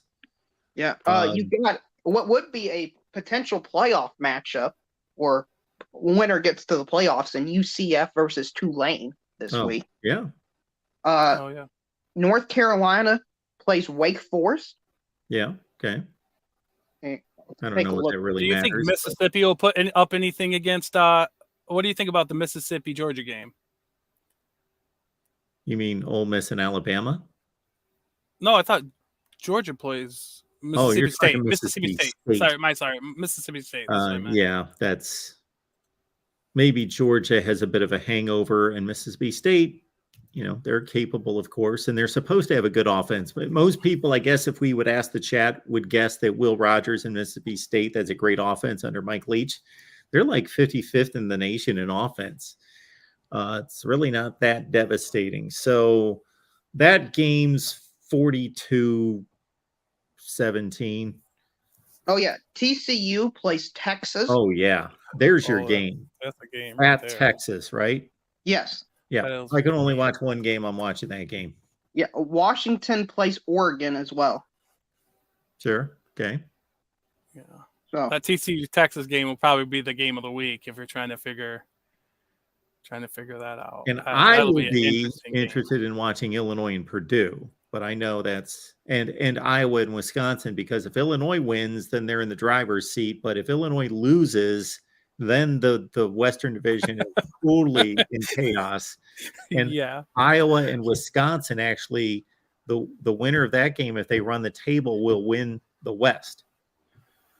Yeah, I've been on here for a while, so the final thing I'll say before I leave, Mark, wouldn't it be nice for a future SEC team to effectively eliminate the Big 12 this weekend? Yes, I know you would like that. Yes. Or maybe a future Big 12 champion in TCU could show that they can be more dominant against Texas than the great Alabama Crimson Tide. Show that the SEC picked the wrong team to bring in. Well, I don't know about that. I'm just kidding. All right, I got a final thought too. Sure. All right, so we were talking about that Michigan and Ohio State game, and here are my thoughts on it as of now. I as a Michigan fan, I'm not liking the way I'm seeing all these teams like Michigan State and Rutgers did it too, throw up these contested balls. I mean, we've had guys right there, but they just lost the battle, and those our DBs lost the battle to the wide receivers and contested throws. And man, that is going to be a challenge when you're playing Ohio State. If they're letting Rutgers and Michigan State do that, and even Maryland to some degree, what's Ohio State gonna do? Amen. So that's my one thing. Okay. And then the other thing is I don't see anybody stopping Michigan's running game, and they can pound the ball down, and they're going to probably pound the ball down Ohio State's throat. We'll see how that goes. Okay. So those are the two matchups, right. but I think it's favoring Ohio State, especially that they're at home. We add all that up together. Michigan Ben says Buckeyes win 42-14. Got it. Mark, Yeah. there's a super chat that is about me. So can I stay on to respond to it? Yeah, All right, guys, I'm out. absolutely. You have a good one, guys. Thanks, Ben. Good talking to you, Mark. Good talking Appreciate to you, Durrell. Good talking right. to you, Ben. We'll give the real MVP. Let me read this super chat. You'll get the other super chat. Then we're going to bring two other people on here. Buckeye Mike says, did anyone else hear about the Arkansas players getting arrested after the close loss to Liberty? They were arrested for DUI and got $650 bond. I just looked that up. That is in fact true. All right, DeReal, let's see what we got here. Let's find it. Lots of comments to get through. Oh my goodness, where is this thing? It must be like 45 minutes behind. Okay, here. Is this it? LBC, there we go. LBC Trojan. I love you, DeReal, but let's be real. You've gone from talking Kentucky the last few months, 3 losses later now. You're waving the SEC pom-poms. Well, Mark, the reason I decided not to talk about Kentucky today is because I'm not sure if you've looked at Kentucky's schedule, but they play the Vanderbilt Commodores this week. All right. And I don't know how many people would have cared to hear a breakdown of Kentucky versus Vanderbilt. But if LBC wants me to talk about them real quick, Kentucky should win by a lot. Vanderbilt probably going winless again in the SEC. Kentucky probably going 8-4 to the Music City Bowl or some other bowl like that tier. So there you go. Vandy kind of hung in the game against South Carolina, 38-27. I doubt All right, Kentucky DeReal. loses to Vanderbilt. Thanks for stopping by, man. Yeah, no problem, Mark. All right, let's bring 2 in. Why don't we do that? And if you guys have similar topics that you want to hit, then we'll have a big discussion. If not, we'll just talk to one and then talk to the other. So we're going to go with we got Dennis, we got Tyler jumping on here. Welcome, guys. We got Dennis and Tyler here. How are you guys doing tonight? Not too bad. Trying to get my voice back. I was at the Notre Dame Clemson game, so I'm trying. Okay. Nice. So what do you want? Go ahead, talk whatever you guys want to talk about. Well, Dennis, we'll tee you up then. What do you have on your mind? Hello, Dennis. I believe you're muted. Maybe not. No, we cannot hear you for some reason. Hello, Dennis. You are not muted according to what I see here. All right. Okay, Dennis, try to work on that. And it may just be best to click out and come back in. That sometimes corrects that. All right, Tyler, what do you have? The top four. I just have a quick question in your opinion. So let's say Georgia goes undefeated, which I think they will. Will win the Yeah. SEC, and then just the Michigan Ohio State game will play out. I personally think Ohio State will win because Ryan Day, I think, has a bitter taste from last year, and that's why he brought in Jim Knowles. And I don't think Michigan is. I mean, they run the ball, but the Michigan's passing. I don't think it's gonna work against Ohio State. They've gotten better. Ohio State's gotten better. I was personally at the Ohio State game against Notre Dame. I mean, so Oh. but Okay. then let's say that TCU goes undefeated, Yeah. and I'm not.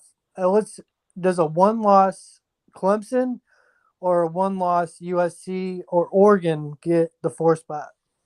Or what about Tennessee? Uh, mm,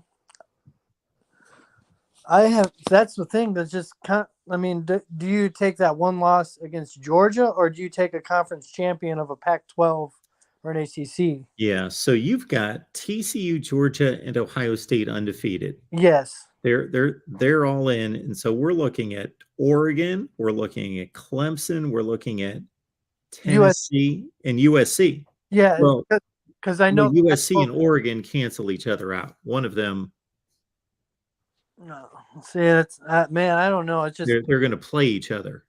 yeah. Do you? I mean, if it doesn't matter who wins the Pac-12, do you take the Pac-12 champ? Well, I think it might matter because normally it may not matter, but we've got this thing with the Oregon Georgia game. Okay. So I think if you're a Pac-12 supporter, you don't want Oregon to win the Pac-12. You want USC, somebody else. You don't want that score comparison to come into play. Okay. This year's just it feels so wild, but I know it'll play itself out. You think?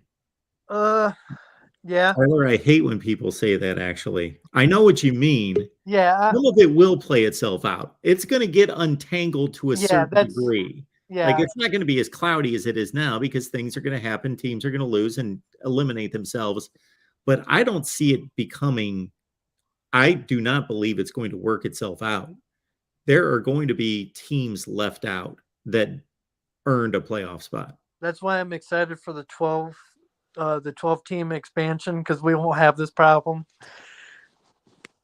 But I was just asking your opinion on that. Do you take a conference champ or Tennessee? I do. I take the conference champion. But the committee has talked out of both sides of its mouth. So there have been years in which they made the conference championship the number one consideration. And other times they have said that it's about the resume and the eyeball test. And Tennessee may get that nod because they're going to have a loss against the number one team in the country. And they're going to have a win against Alabama, and they're going to have a win against LSU. They're going to have a win against the team that's playing in the SEC championship game. Imagine if LSU wins the SEC championship game, and they are the SEC champion at 11-2. Georgia's 12-1. That's their only loss, and Tennessee's sitting at home at 11-1, and they beat LSU, who has 2 losses, and they beat them by 27 points. How do you sort those 3 out? That's up to the committee. I don't even want to know about that mess. That'd be a hot mess. But I kind of look at Tennessee's resume over like I hate when people say it was a neutral site for Oregon. That was, to me personally, in Atlanta. That's a home game for Georgia. I don't care what. Absolutely. And not completely, but yeah, it was a 90% home game. Yeah. Sure. Yeah. So it was not like playing at Georgia Stadium, Sanford Stadium, but it was 90%. Yeah, Georgia. It would have been like playing, I don't know, at Oregon State Stadium, I guess, would be the.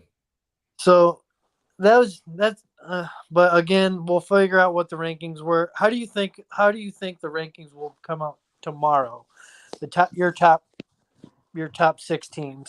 I think it's going to be Georgia, and if the committee has any integrity, Ohio State, Michigan, Tennessee. You want to put TCU in the top 4? Oh, where were they? Oh, they were 7th last week. Yes. No, they're not going to raise them that high. They didn't play that well against Texas Tech. Do you I don't think they're going to. do you think TCU's schedule's better than Michigan's? That's a great question. Because if you look at Michigan's right schedule, now, it is. Yes. These Michigan fans, your first 3 games were against bottom dwellers. And Yes. that's so understand this, Tyler. You're totally right. TCU's non-conference schedule is better than Michigan's, but when you're talking about being one of the very best teams in the country, does it really matter if you're playing the 120th team in the country or the 90th team in the country? So that's kind of what TCU was playing. They played SMU and Colorado. Now, those two are better than Hawaii and Colorado State and Connecticut. But are they that much better that it matters? That if you're one of the best teams in the country? So I'm more focused on the conference schedule. And until Michigan plays Ohio State, that may tip in Michigan's favor. But let's take the 3 best teams they each played. Michigan would be Penn State, yes, Maryland, and Iowa. Yeah, probably. And TCU would be Kansas State, Oklahoma State, and either Kansas or Oklahoma. Yeah. So I'm going TCU.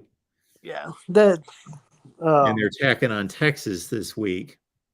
And they're going to have to play a Big 12 championship game, of course, against one of those teams again. Who do you think they'll play in the Big 12 championship, in your opinion? After seeing Texas do what they did against Kansas State, I was not a complete Texas believer, like they would be focused and ready to go every week. But they proved something, I think, against Kansas State. Yeah.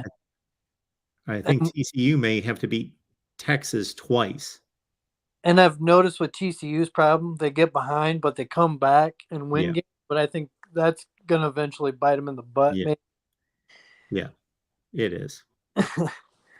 But I had a lot of Michigan fans today at work say, thank you. I was like, oh, you're welcome. Because I'm a diehard Notre Dame fan, but this year's been a roller coaster. I don't understand we play up to our competition, and let's just sink down Stanford and Marshall. So this year kind of makes me upset because it's kind of wide open, it feels like, but it's all right.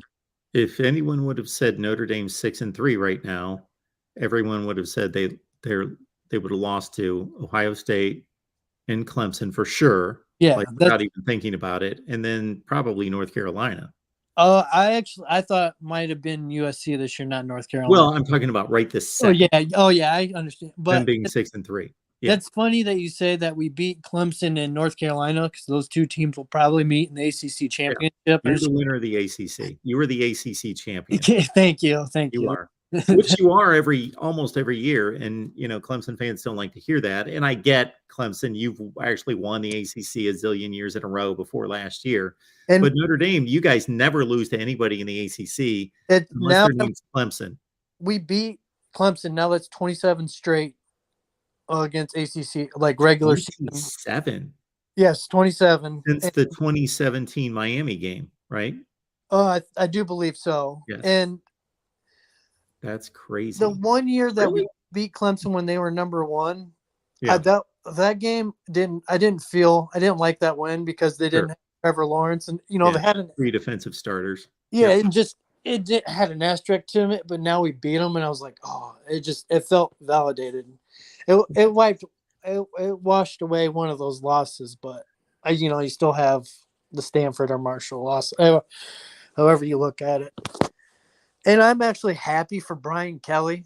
Like he inherited the program. Charlie Weiss left it a dumpster fire. Yep. And he brought it back. And I think he was always trying to leave because when he took us to the national championship, I think he was trying to go to the NFL, and then he tried to take the job at LSU 2016. We went 4-8.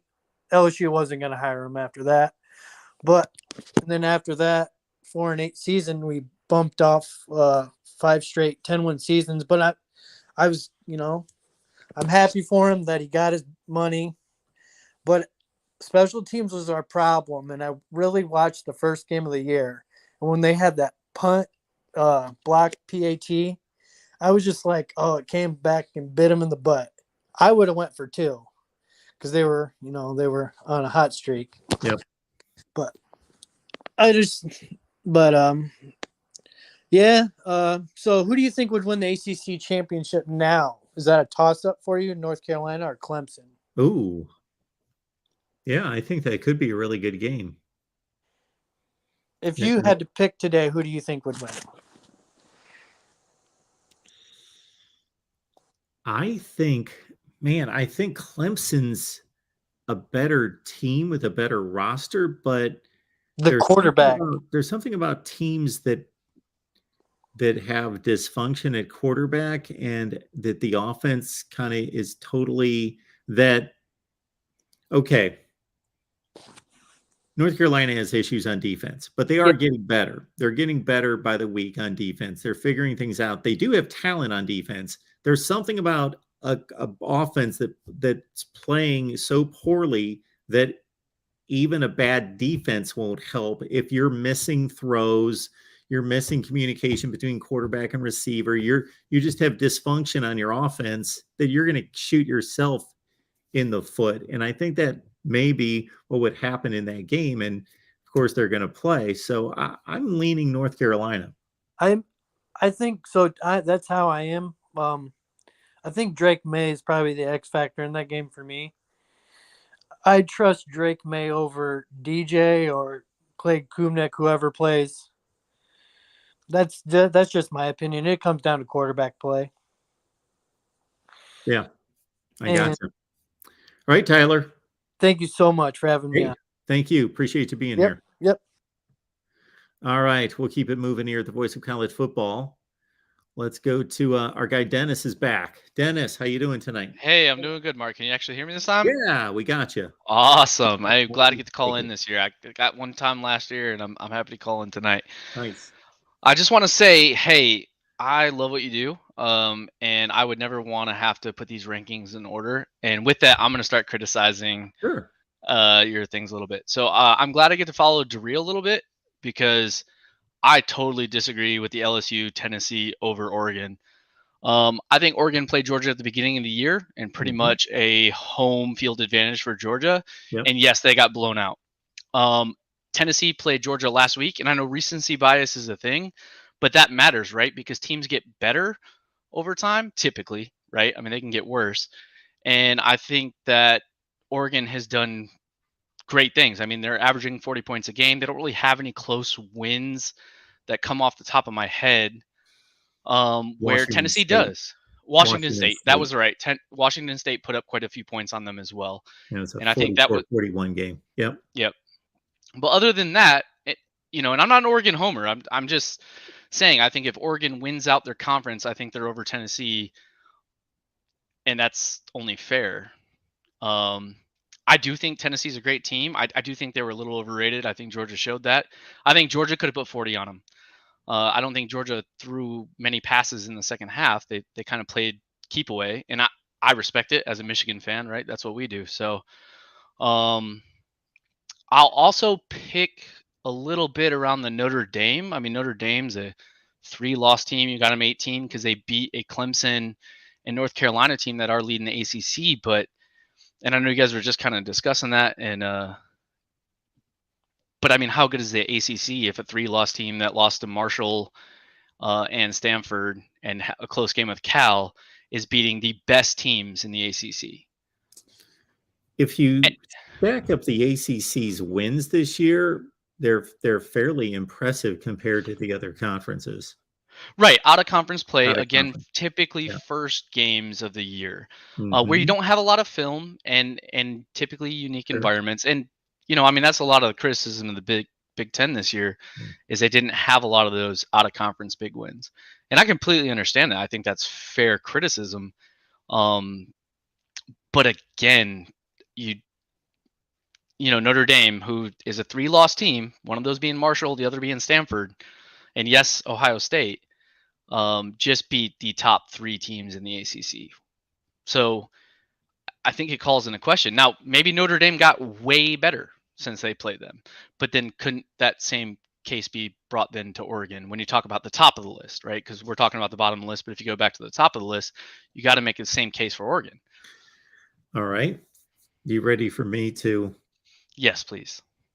So I think what you say is all valid. However, you can approach rankings a number of ways, and these would be 2 ways you can approach them. It sounds like you're approaching it from the standpoint that you want to rank the teams based on how good you believe they are right this second. I think part of it is that, yeah. So eye test matters, right? Because everybody has wins and losses except for the top 4. So eye test matters, right? And how they played the game. And you say this in all your videos, right? It's not just the score, right? It's how they play the game and how they win on the field. Yeah. All these teams we're talking about have some phenomenal wins. Tennessee has a win over Alabama. I think that's a great resume. It was only by 3 points at home. And, Alabama kind of beat themselves with 17 penalties. Now, it's still a win for Tennessee, but I think that could go either way. That's one of those 50-50 games. And sure, Alabama's a great team, but I think Oregon's a pretty good team and a deserving team, right? Tennessee also went to LSU and beat them by 4 scores. Again, so did Florida. Well, Florida State didn't beat them by that much, but they also lost to Florida State. And where's Florida State ranked? Well, to use your argument point about it being a first game with a first-time coaching staff together, that's what Brian Kelly was facing. Right. So we're going to give the benefit of doubt to the SEC team because we have this SEC bias. And again, I'm a Michigan fan, a Big Ten fan. So I'm not necessarily trying to hype up the Pac-12 or anything, but we do have these inherent biases, and we're going to give the benefit of the doubt to LSU and put them as a 2-loss team at number 6. I look over here because that's where I have your list at. But then we're not going to give the same benefit to Oregon, who's a 1-loss team, to the number 1 team in the country that just beat the last number 1 team by name the score. I mean, yeah, it wasn't much. Yeah, but those 2 games weren't comparable. In what way weren't they comparable? Well, I'm on record as saying that Georgia manhandled Tennessee, so I'm not trying to make that out to be a close game or even a 27-13 game. It wasn't that close, but the game was still the game was still a game. They were still playing meaningful football into the third quarter, where Georgia, Oregon was. Yeah, if you believe in Tennessee's offense and know what they're capable of, versus that Georgia game against Oregon was just an annihilation. The range of dominance wasn't even close. But also the time of year wasn't close, right? You're talking about a team 1 week, no game film. I mean, yeah, they have Georgia's last year team. That's not the same as this year's team. New head coach, new system, only been there a few months. So now we have 9 weeks of meaningful football played. Sure. And you're going to see a lot of improvement. My argument isn't that Oregon was better too. Well, I do believe that. They had a brand new defense. They had 8 starters missing from their defense and 5 first-round NFL picks. Again, I'm not arguing against that. Again, and I don't think that Georgia hasn't improved. Now, when you're talking about a team that gets blown out 49-3 compared to where they are now, I think that you see a little bit of a difference. Well, my point is... But the Oregon improvement, which is substantial, and I give them all the credit in the world. I have them at 7th in the country, so that's showing that I respect what Oregon's done.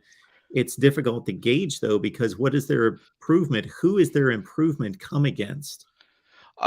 Other Pac-12 teams, which again, but again, we have this tendency to say, okay, the SECs are so great, right? But But again, you have an SEC team in LSU that lost to a Florida State game. You have these out of conference losses that matter.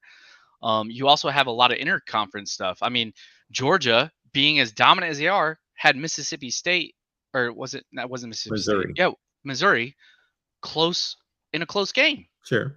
right? So you're gonna have those games. My argument is we look at the games that have been played and who your opponent is. So Christopher and I were talking in the chat, right? And I say, Oregon deserves to be number 4, and of course, if they win their conference, they should definitely be in.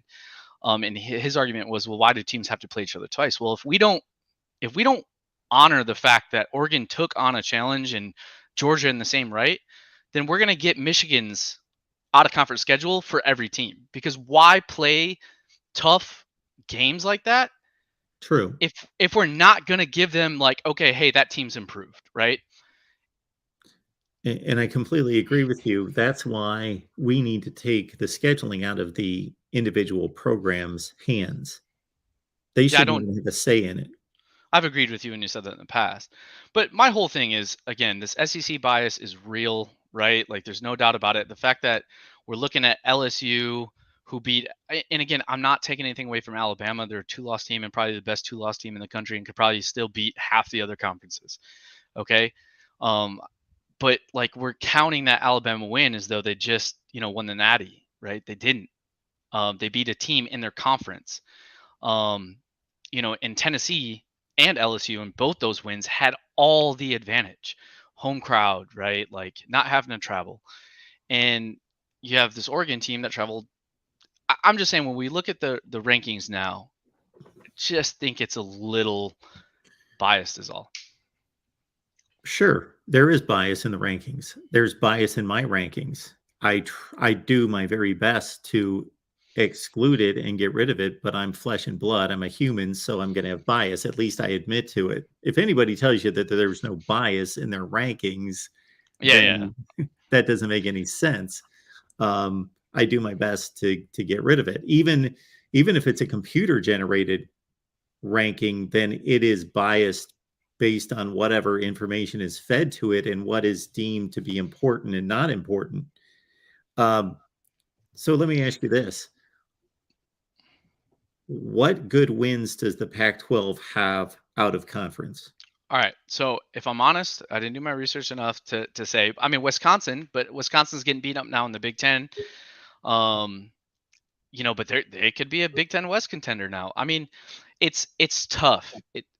It's tough to name that right now. And again, we can point to to your point, you can point out SEC has that win over, or Georgia has that win over Oregon. But again, I'm saying, like, hey, that stuff matters, but we can't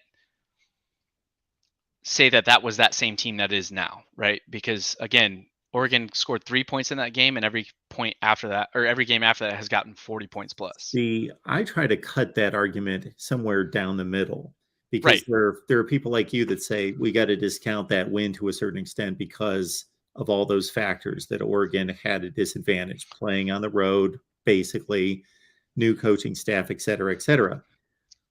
But I'm not going to completely discount that, because they did play, and I know that that's reality. I can't make up some reality that doesn't exist and say, well, if they played today, it'd be 30-27. Well, we don't know that. We do. I agree. Know that they did play September 3rd, and it was 49-3. Right, and Tennessee also got blown out by Georgia at home, right? And I know the points didn't look that way, but the game played that way. And you're right. Tennessee has the offense that can make a comeback, right? But what did Georgia do? They kept Tennessee's offense off the field, and Tennessee's offense didn't do that. And that's supposed to be the best offense in the country, and couldn't do that against Georgia's defense. Now, my argument is Tennessee hadn't really played that many defenses to make them look that way, in the same way that Ohio State had, right? And if you limit them, and I'm not picking too much on Ohio State, obviously I'm a Michigan fan, but like, we know who teams are now at week 10 that we didn't know they were in week 1. It turns out Ohio State is not a running team. They don't have that capability, right? We didn't know that in week 1, but we know that now, right? And the same thing for Oregon. Like, there's a lot of things we didn't know about them, but we do know about them now, and same with Georgia. we didn't know what Georgia's defense was going to be. Turns out it's really, really good because it just held the #1 offense in the country to 17 points. And it's probably much better here in week 10 than it was in week 1 when it was breaking in a lot of players that had not played much last season. Probably, but I would argue the same for Oregon's offense, right? And that's just I'm kind of, again, not a huge Oregon fan by any means. When I look at these, I feel like Georgia, I was high on Georgia all year, right? Ever since the Oregon win. And one of the reasons I'm making an argument for Oregon is because I really do think that they're an improved team, and I really do think they should be at least 5, right? Keep the top 4 the same. You can order them any way you want, except for Georgia being #1, because those are your 4 unbeatens. But I think if anybody deserves to be 5, it's Oregon over Tennessee, over LSU, because Georgia's got 2 big wins, Tennessee and Oregon. One was week 1 and it was a blowout, and the other was week 9 and it was a blowout. Even though the points didn't look that way, anybody who watched that game felt it, right? And that's my argument again with, like, you brought the Rutgers thing up and said, okay, well, Michigan struggled with Rutgers in the first half. As a Michigan fan, I didn't feel that way.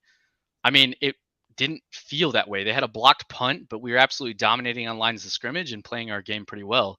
I was happy to see McCarthy air it out, and I had no doubt. The score ends up being 52-17. They didn't even, I don't know how many first downs they got in the second half. That's not the same. It's not the same game. Like, that's how I felt when I was watching Georgia Tennessee. Is I wasn't worried. Georgia had that game unlocked. Dennis, the SEC this year has defeated Oregon, Utah, Texas, Pitt, Arizona, Cincinnati. Where was that Utah game? That was a home and home, right? And again, Utah's great. I mean, that Pitt win was in overtime, and do we think that Pitt team's going to win a lot of games outside of their conference? But that's a 6-game resume, and I didn't even continue to add up more games, but that's probably just about it. Versus what I'm coming up from the Pac-12 is Notre Dame, Michigan, Wisconsin, Michigan State, Wisconsin. Those are the 3 best wins. And I'm not saying that SEC isn't the best football conference. I agree with that 100%. I'm not saying that they're not the best. I'm just saying that they're losable. They're losable too. And sure. I don't think when I watch Tennessee play, Tennessee has a really big problem, and that is their defense. And if they can't throw the ball, it turns out they're pretty ineffective, and Georgia showed that. And again, I think Georgia's probably the best defense in the country too.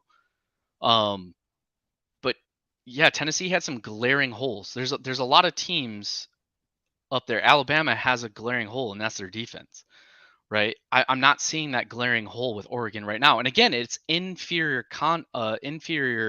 competition than what the SEC is playing. I'm not arguing against that, but they're handling business like they should. Well, this will be my last statement. Then you can say whatever you want, Dennis, before we need to move on. I'll say it like this. If it were my decision to make, and Oregon won the Pac-12 championship with 1 loss, and Tennessee finished the season 11-1, that I would say that Tennessee has a better resume than Oregon. But I would choose Oregon to be in the playoff because I want to honor conference championships. Okay, fair enough. Well, I won't keep you anymore, Mark. It's been a great conversation. I do want to say one more thing. Go Blue. That's it. All right, Dennis. Have a good one. You too. Thanks. Yep. Bye. All right, we'll keep it moving. We got Chris on the line. Chris, what's going on tonight? Hi, Mark. How are you? Good. How are you? I am doing just fine. I don't want to waste your time, Mark, because I think you do a good job taking care of everybody, and I don't want to be like the subject of all the controversy or whatever. But come on, Chris, you're here for a reason. We love to hear from you. What you got? It's basically I'm just going to ditto kind of. That's why I don't. You might not like it, but I kind of think that if we're talking playoffs, I guess but there's still actually there's like 3 weeks, 4 weeks about left to play. 3 regular season weeks and championship weekend. Well, it kind of frustrates me a little bit because we're already talking about, I mean, not that we shouldn't necessarily talk about it, but, who's to say that, like, for example, I don't know, who knows, but, with the football left to play, that, anything could still happen. I mean, we don't really know what's going to happen if Georgia will stay, top number one or whatever, but, so I don't know that it's fair to teams that are kind of still trying to make their way up to focus solely on the ones that are already kind of in a position where they can, make a run. I know that's probably what we would do anyway, but, for example, Texas Christian, I mean, I don't know. I mean, they would call that a trap game, right? Against Texas, playing at Texas, that's probably a trap game, but, and they might lose that game. I mean, I don't think that's going to be an easy win for them, but, I if don't they, think that's a trap game. you know, Not so this is how I define trap game. Trap game would be a game that most people are not considering to be a difficult game. A trap game is like, let's say if you're Michigan State and you are playing Ohio State and you're playing Michigan 2 weeks later, in between you're playing Rutgers. That's a trap game. well, I always thought a trap game was like a game where you don't have the, the edge. I think Texas might have the edge on that one. They're playing at home, and like you just told. But anyway, go ahead. Well, no, I think, in other words, I think we might be getting ahead of ourselves. It's like, well, Texas Christian, they're, it's like, I guess we could maybe pencil them in or whatever, but, they still have some work to do. Oh, absolutely, they do. I don't think they're going undefeated. Well, I don't know if they will or not, but, and then you said they thought they might be playing Texas twice this year. Did you say that? Sure, they may. Is that pretty clear? Is that No. That's nowhere close to being clear. They will play. There are a handful of teams that have a 4-2 record in the conference, and those are the ones that have a shot of playing TCU again. That's Texas, Kansas State, and I'm probably miss Baylor would be the three teams that are in play. Well, I can kind of understand it. If they lose to Texas, then they might get another chance at Texas. But if they beat Texas, I don't see why they should have to beat them twice. I mean, that was the point Dennis was talking about. Whereas, I mean, maybe it matters in terms of getting yourself up in a position to challenge. But apart from that, I don't know that I completely understand why a team has to beat another team twice. You realize that happens every year in the Big 12. Yeah. Oh, yeah. I understand that. But I mean, and maybe it's good for the Big 12. I mean, maybe if they didn't do that, it's possible. Maybe like an Oregon let's just say that Oregon keeps playing real good like they are. I can see how that might create a problem if Oregon goes undefeated and the Texas Christian, maybe stumbles a little bit and they don't have a chance to play Texas again. I can see how it can make a big difference. But if you had a conference where every team played each other, you would not have a conference championship game then. Oh, I don't know. I'm not saying I would do it. I don't quite understand the idea behind it, because I kind of feel like if you can't beat them once, I don't know why you have to beat them twice. But that's just how I look at it. I mean, I'm not saying I'm right about it necessarily. I don't have an issue with that, but they play a conference championship game because fans want conference championship games and they make money. Sure. Well, there might be a lot of benefit to it too. I don't really know, but the other thing I was going to say, and like I said, Tennessee, I guess, having been beaten by Georgia, like I said, I don't know that it should eliminate them either, really, because they had to play in Georgia, and I don't know what the advantage is. We talked about it once before, and you said it was like a small advantage. I don't know how small advantage it is, but and then the other thing. No. Can I restate what I at least intended to say? What I meant? Sure. That obviously, home field advantage is different everywhere. It's not exactly the same everywhere. I was saying that overall, when you take all the games into consideration, that I don't think home field advantage is quite what a lot of people make it out to be. Well, I think at Georgia, in that setting, with that crowd, that's a major advantage. Well, no, I guess my point with that, if I have a point, sometimes I don't. My point is, I think if you want to talk about Tennessee being a national champion, that's where you overcome those sorts of things. Wasn't there a year? I think you remember it. The year Auburn went undefeated, beat Oregon, and they had to go and beat Alabama to get there. Sure. And I don't remember if it was in Alabama or not, but they had to rally to beat them. Remember that? 2010. They were also losing 21-0. Well, no, but I think that's why everybody. I don't know, maybe not everybody. That's why most people, I think, consider them to be the consensus champion, because, I think that's what a national champion is. They don't make excuses. They don't say, well, we had to play them there and they were ahead and we 27 or whatever it was, 20, we couldn't do it, but that was because, they had the advantage or whatever. I guess I just get tired of hearing all the excuses for why teams don't quite, cut it. And I don't want to say we should eliminate Tennessee already, but they already had their chance at Georgia. Why should they get another chance? I don't quite understand. I can understand maybe in the playoff, sure. Yeah, let's make sure we include Tennessee. They have the best schedule and they have the best. I mean, all those things I agree 100%, but why should they get another chance to beat a team they already lost to? I don't quite understand what that's all about, but that's just my opinion. Maybe you disagree with that. I don't disagree or agree with it. I think it's just a different perspective that you would want. You understand as well as anyone that because there are so many teams and so few games, we get to see very few teams play each other. So why see two teams play each other twice when one is already proven to win the game? Well, that's kind of my point. I mean, I'm not even going to say that Oregon shouldn't be, if they can finish strong like it looks like they might, I say, yeah, definitely. I mean, almost to the point where I don't see why anybody else should go, but I don't see what good it does because it's like we already kind of know who's better. I mean, that's just how I look at it. Maybe I'm wrong to look at it like that, but I mean, we need to see them play them twice to see who's better. Don't we kind of already know? Or am I wrong about that? You're not wrong, but we do realize that there is a home field advantage and they would get to play each other in a playoff setting in a neutral site.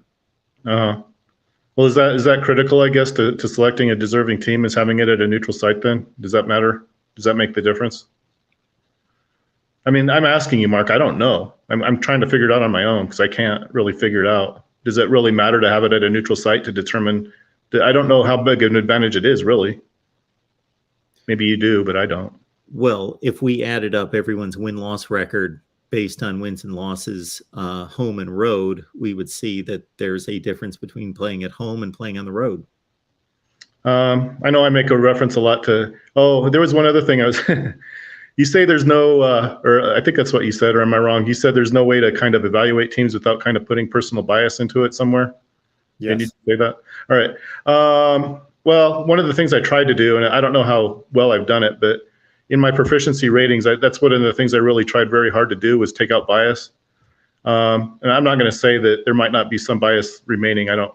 But assuming I know what I'm doing, which, that's kind of a calculated risk, I guess, on that. But, I think assuming I know how to do it, I think what I'm getting is the right result. And so I think what I have right now, I think I still have Ohio State first.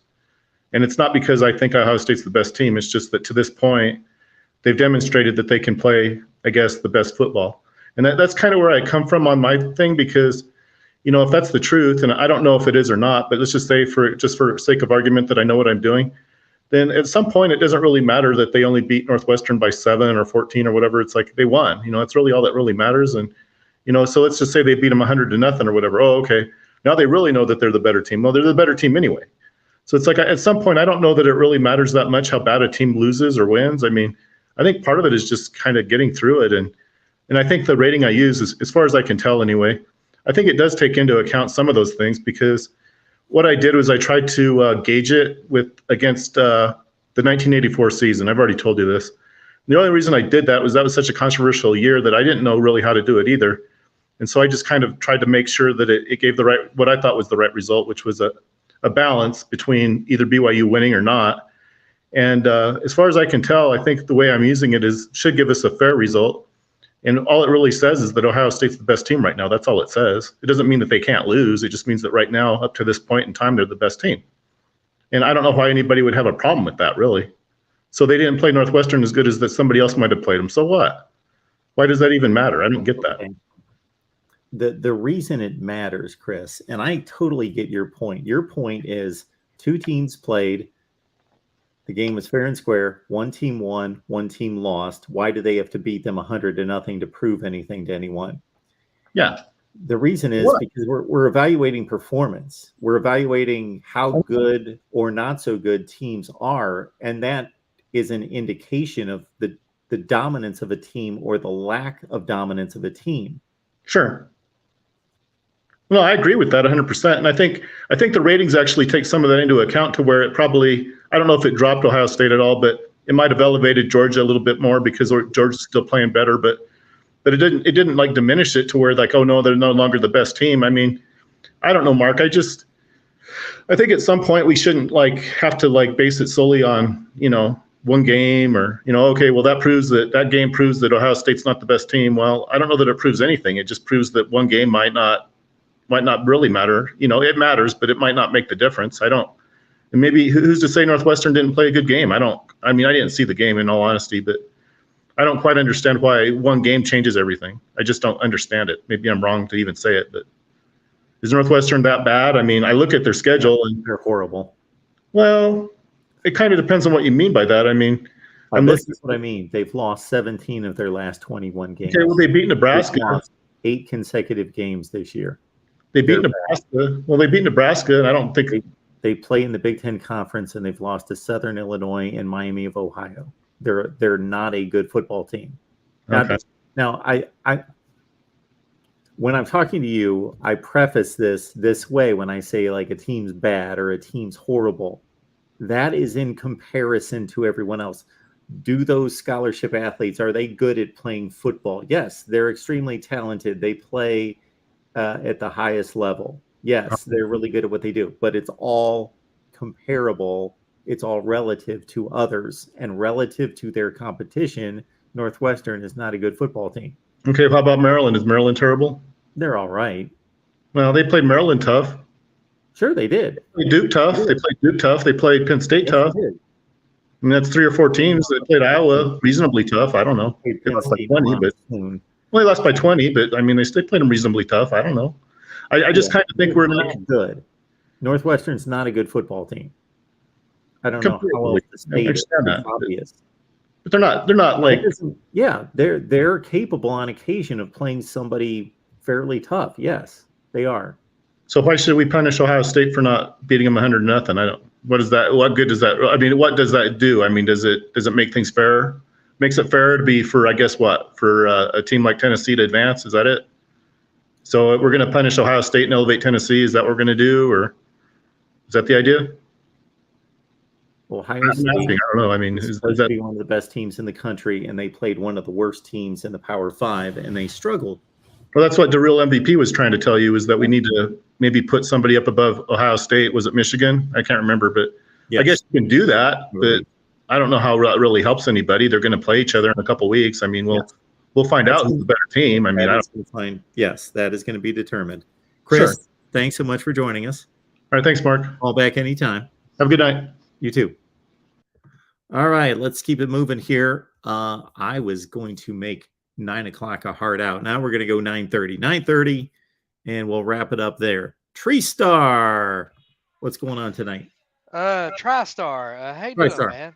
I don't know why I called you. There's somebody else who's called Tree Star. TriStar. Well, TriStar because of course that's the Tennessee state flag, the TriStar flag, nice. 3 stars. Anyways, looking at that Tennessee Georgia game, the better team won, but to me there was 2 difference makers. Jalen Carter for Georgia and Georgia's crowd. That crowd was ridiculous. I did not expect, because historically Sanford Stadium had never been known as this tough place to play, like say Tiger Stadium at LSU. It had never been known as that, but since Kirby's took over, he's gotten that crowd going. I give him all the respect on that. He's done a phenomenal job. And what those guys were saying, I understand that Oregon played Georgia earlier in the season, but I look at it like this. Tennessee went to Sanford Stadium in probably the most hostile environment in that stadium's history and only lost by 14. Could they have lost by 30? Yeah, possibly, but Tennessee's defense only allowed 3 points in the second half. That can't be discounted. Like I said, I just feel like Tennessee just got overwhelmed. Exactly. But Jalen Carter was kind of the leader on that D-line, in my opinion. Yeah, it was an overwhelming performance. I know that, it got to a point in that second half when you just knew what was coming. Tennessee moved down into the red zone a few times, but then the avalanche started and the Georgia crowd got going and the front seven started just whipping those tackles, and yeah, they were just all over Hendon Hooker. Oh yeah, and that's the thing. You know, I still think Tennessee's a great team. I think it just proved that Georgia's just above everybody else. You know, It looks like it. yeah, because for example, Tennessee's 3 remaining games, they have Missouri at home. They're a 21-point favorite. I think they're going to come out and play angry in that game and kind of get that bad taste out of their mouth. You know, they should come out and take care of business. Then they get at South Carolina. So they should take care of business, and then they go on the road to Vanderbilt. So they should, barring any letdowns, finish 11-1. And to me, the only real chance that the Pac-12 has at getting into the playoff is if USC wins out and they win the Pac-12. What do you think about that? Well, yeah, I think that Oregon has the issue of Tennessee winning the rest of its games and being compared to Tennessee directly because of the Georgia game. So yeah, USC has the best loss of anybody in the A Pac. 1-point loss on the road where they were actually an underdog.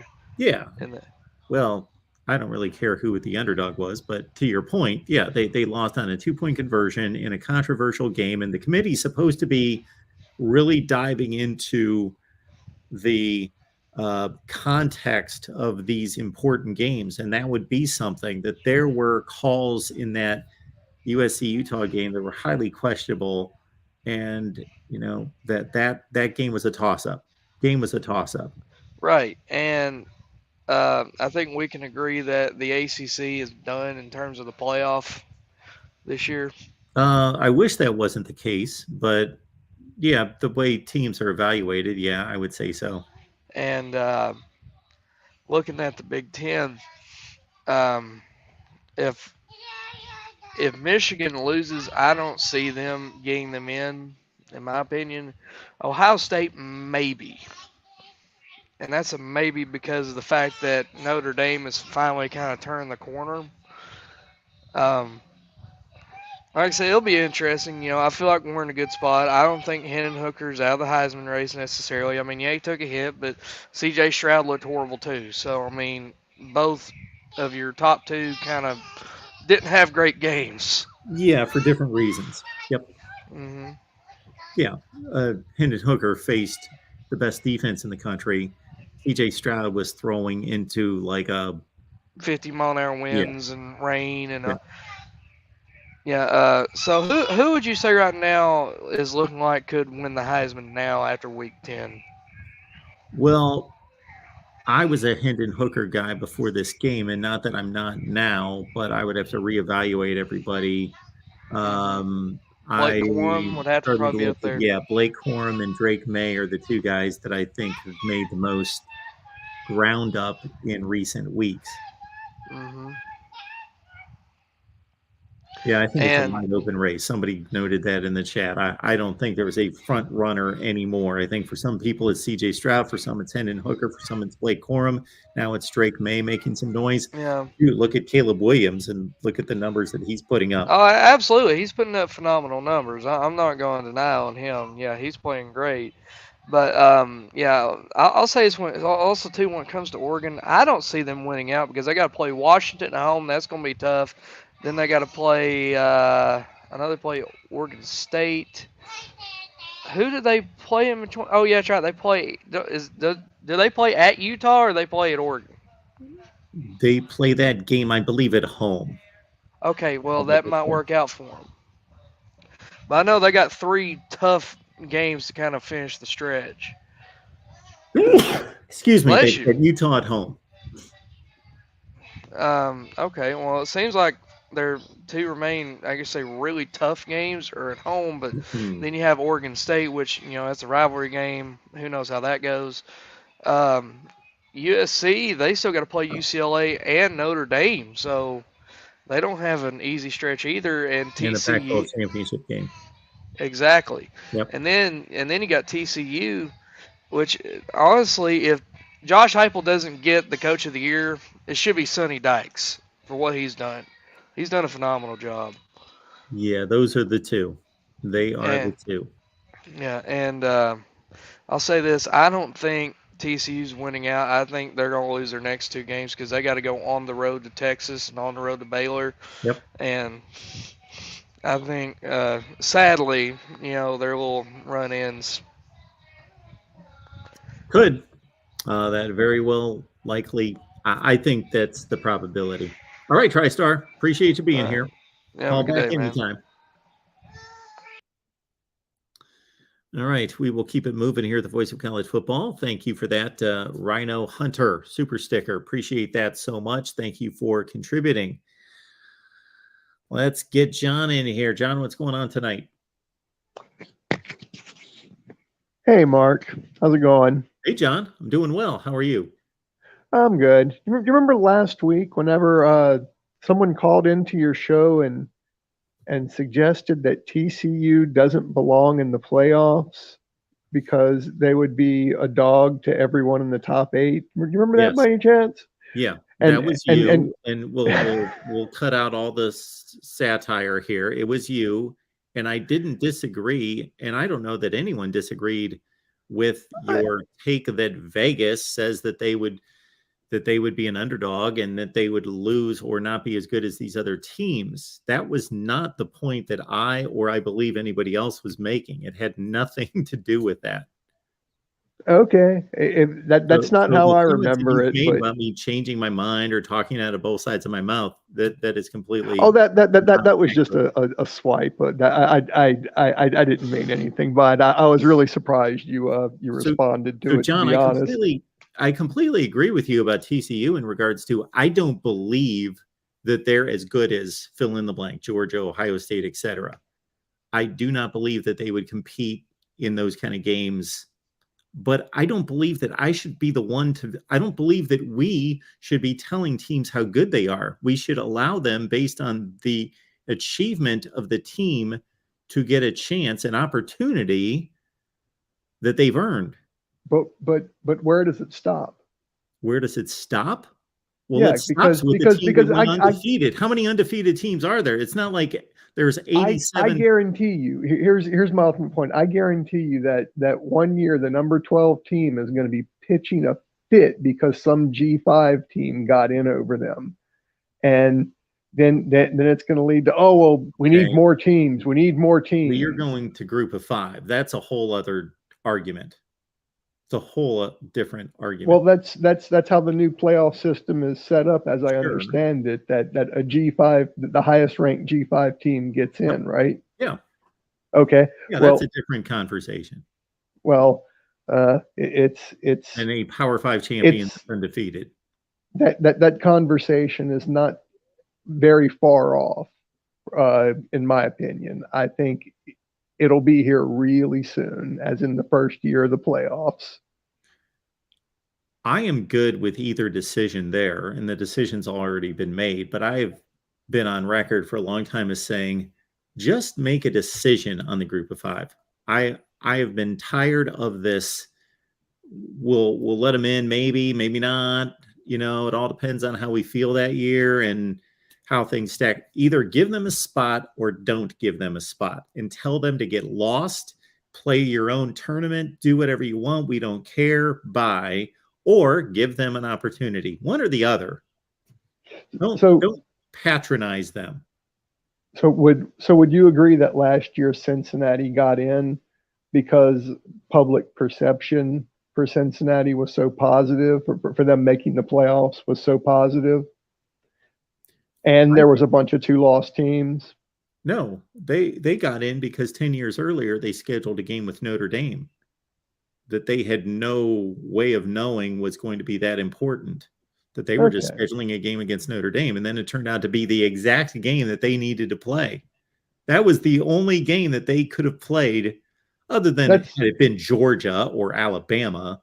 But that was exactly the game that had to be played to show that, at least in theory, that they should be a playoff team. Okay. That's actually a really good point. Because they did the same thing that UCF did, but UCF didn't have that game to say, look, we beat 11-1 Notre Dame, who would be in the playoffs if we didn't beat them. Yeah, but the thing is there were all those warning signs that they were there. Didn't they have close games with Oh, both yeah.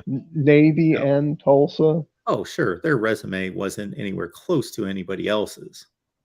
It's like they got up for one game and that Yeah. was it. Granted, it turned out to be enough, but still, I thought it was kind of ridiculous. But I don't really want to make an issue of it Yeah. right now. Last year was the time to make an issue out of it. Yeah.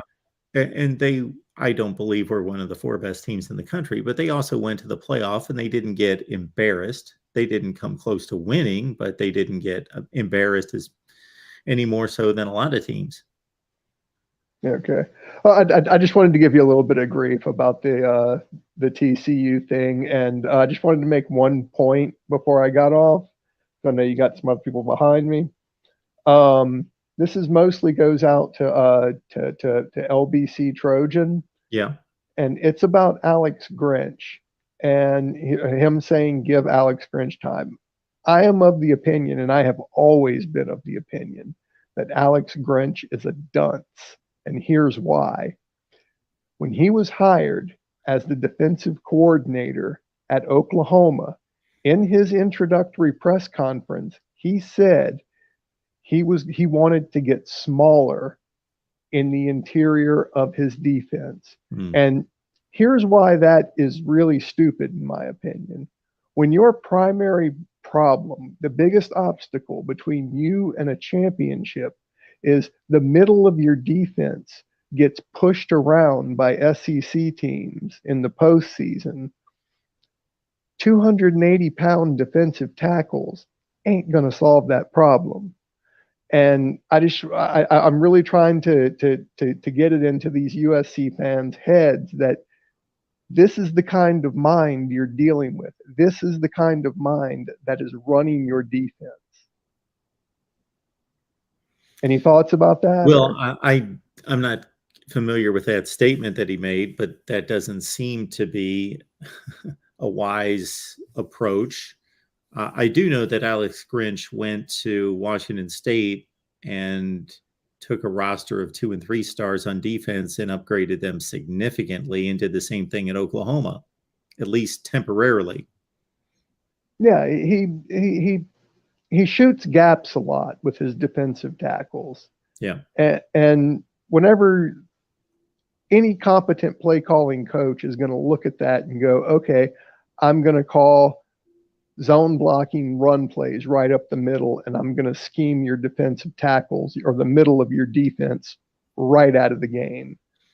And I have no idea why that worked at Washington State, but I just, for the life of me, I can't see that guy putting together a championship defense.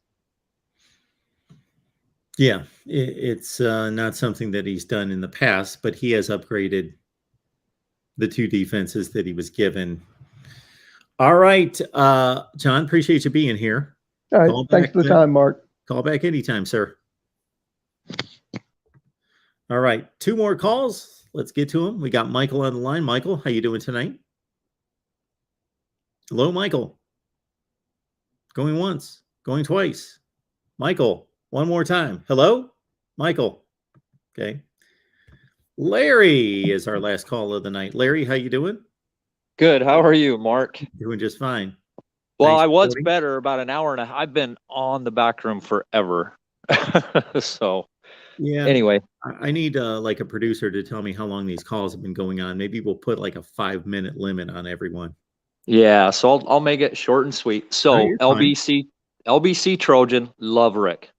And so I did make a comment about a week or 2 ago. And so here's my analogy. It's like I've been invited to a family barbecue by some family that are getting divorced and are engaged already. So having the panel being Trojans and Bruins just feels awkward, but I love those guys. So we're still family. Second, I also wanted to cover the drill MVP. So Utah goes to Florida. We get lights out Anthony Richardson. They barely lose. They should have won that game. So Anthony Richardson shows up to Tennessee and gives them a fight. Kentucky beats bad Anthony Richardson. So my point is this SEC stuff, you know, like you said, Pitt took Tennessee all the way to the wire. West Virginia took Pitt to the wire. Yep. So it just, the parity is there. And so I think on any given Saturday, a lot of these teams can beat each other. So, you know, and my third point, and don't take this wrong, Rick, Tony, or Tim, is how can you have Utah at 18 and USC at 10? Probably because Utah lost 2 games and SC lost 1. Right, but did SC go to Florida week 1? And they played Rice. They played Rice. They had to play on the road. No, I What's get your that? point. I'm not. Yeah, I mean, I'm fine if you rank them close. I mean, why play the games if it, you know, we talk about on the road versus at home, and does it really count? What's it worth? Well, so if you beat somebody and you're at home, they're better than you. So I don't know. Oregon came to Utah. They were 23rd. Oregon was 3rd. Utah mud stomped them, was 5 spots behind them, and had to mud stomp them twice to jump them in the polls. Sure. So well, I'm not here to defend the polls because you know what I think of the polls. But Larry, understand this, that you're using an argument that you're kind of using against yourself, if I'm reading you correctly, that Utah went to Florida and they went to a difficult place to play, played a game that went right down to the wire. So really, we came away from that game not knowing who the better team was. There was a winner, there was a loser, but at least for me, I evaluate the performance, and the performance was like, well, if Cam Rising makes a better decision, then Utah wins the game, but they didn't. But at the same time, so you're wanting a disclaimer or a condition placed on, in context placed on Utah going to Florida and losing.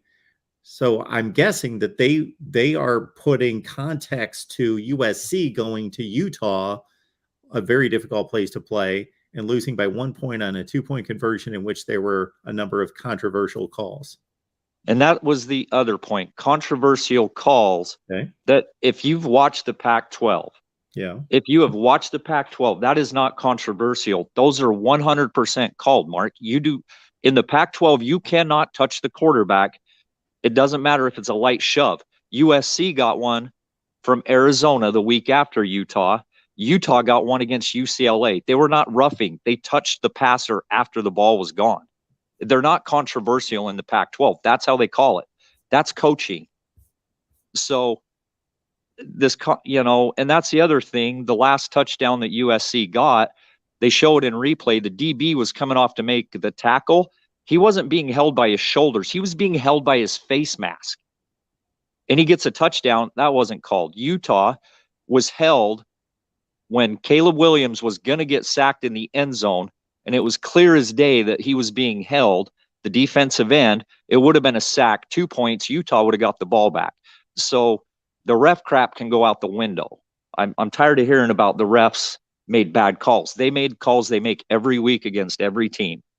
And so I just get tired of hearing about excuses of USC lost because of refs.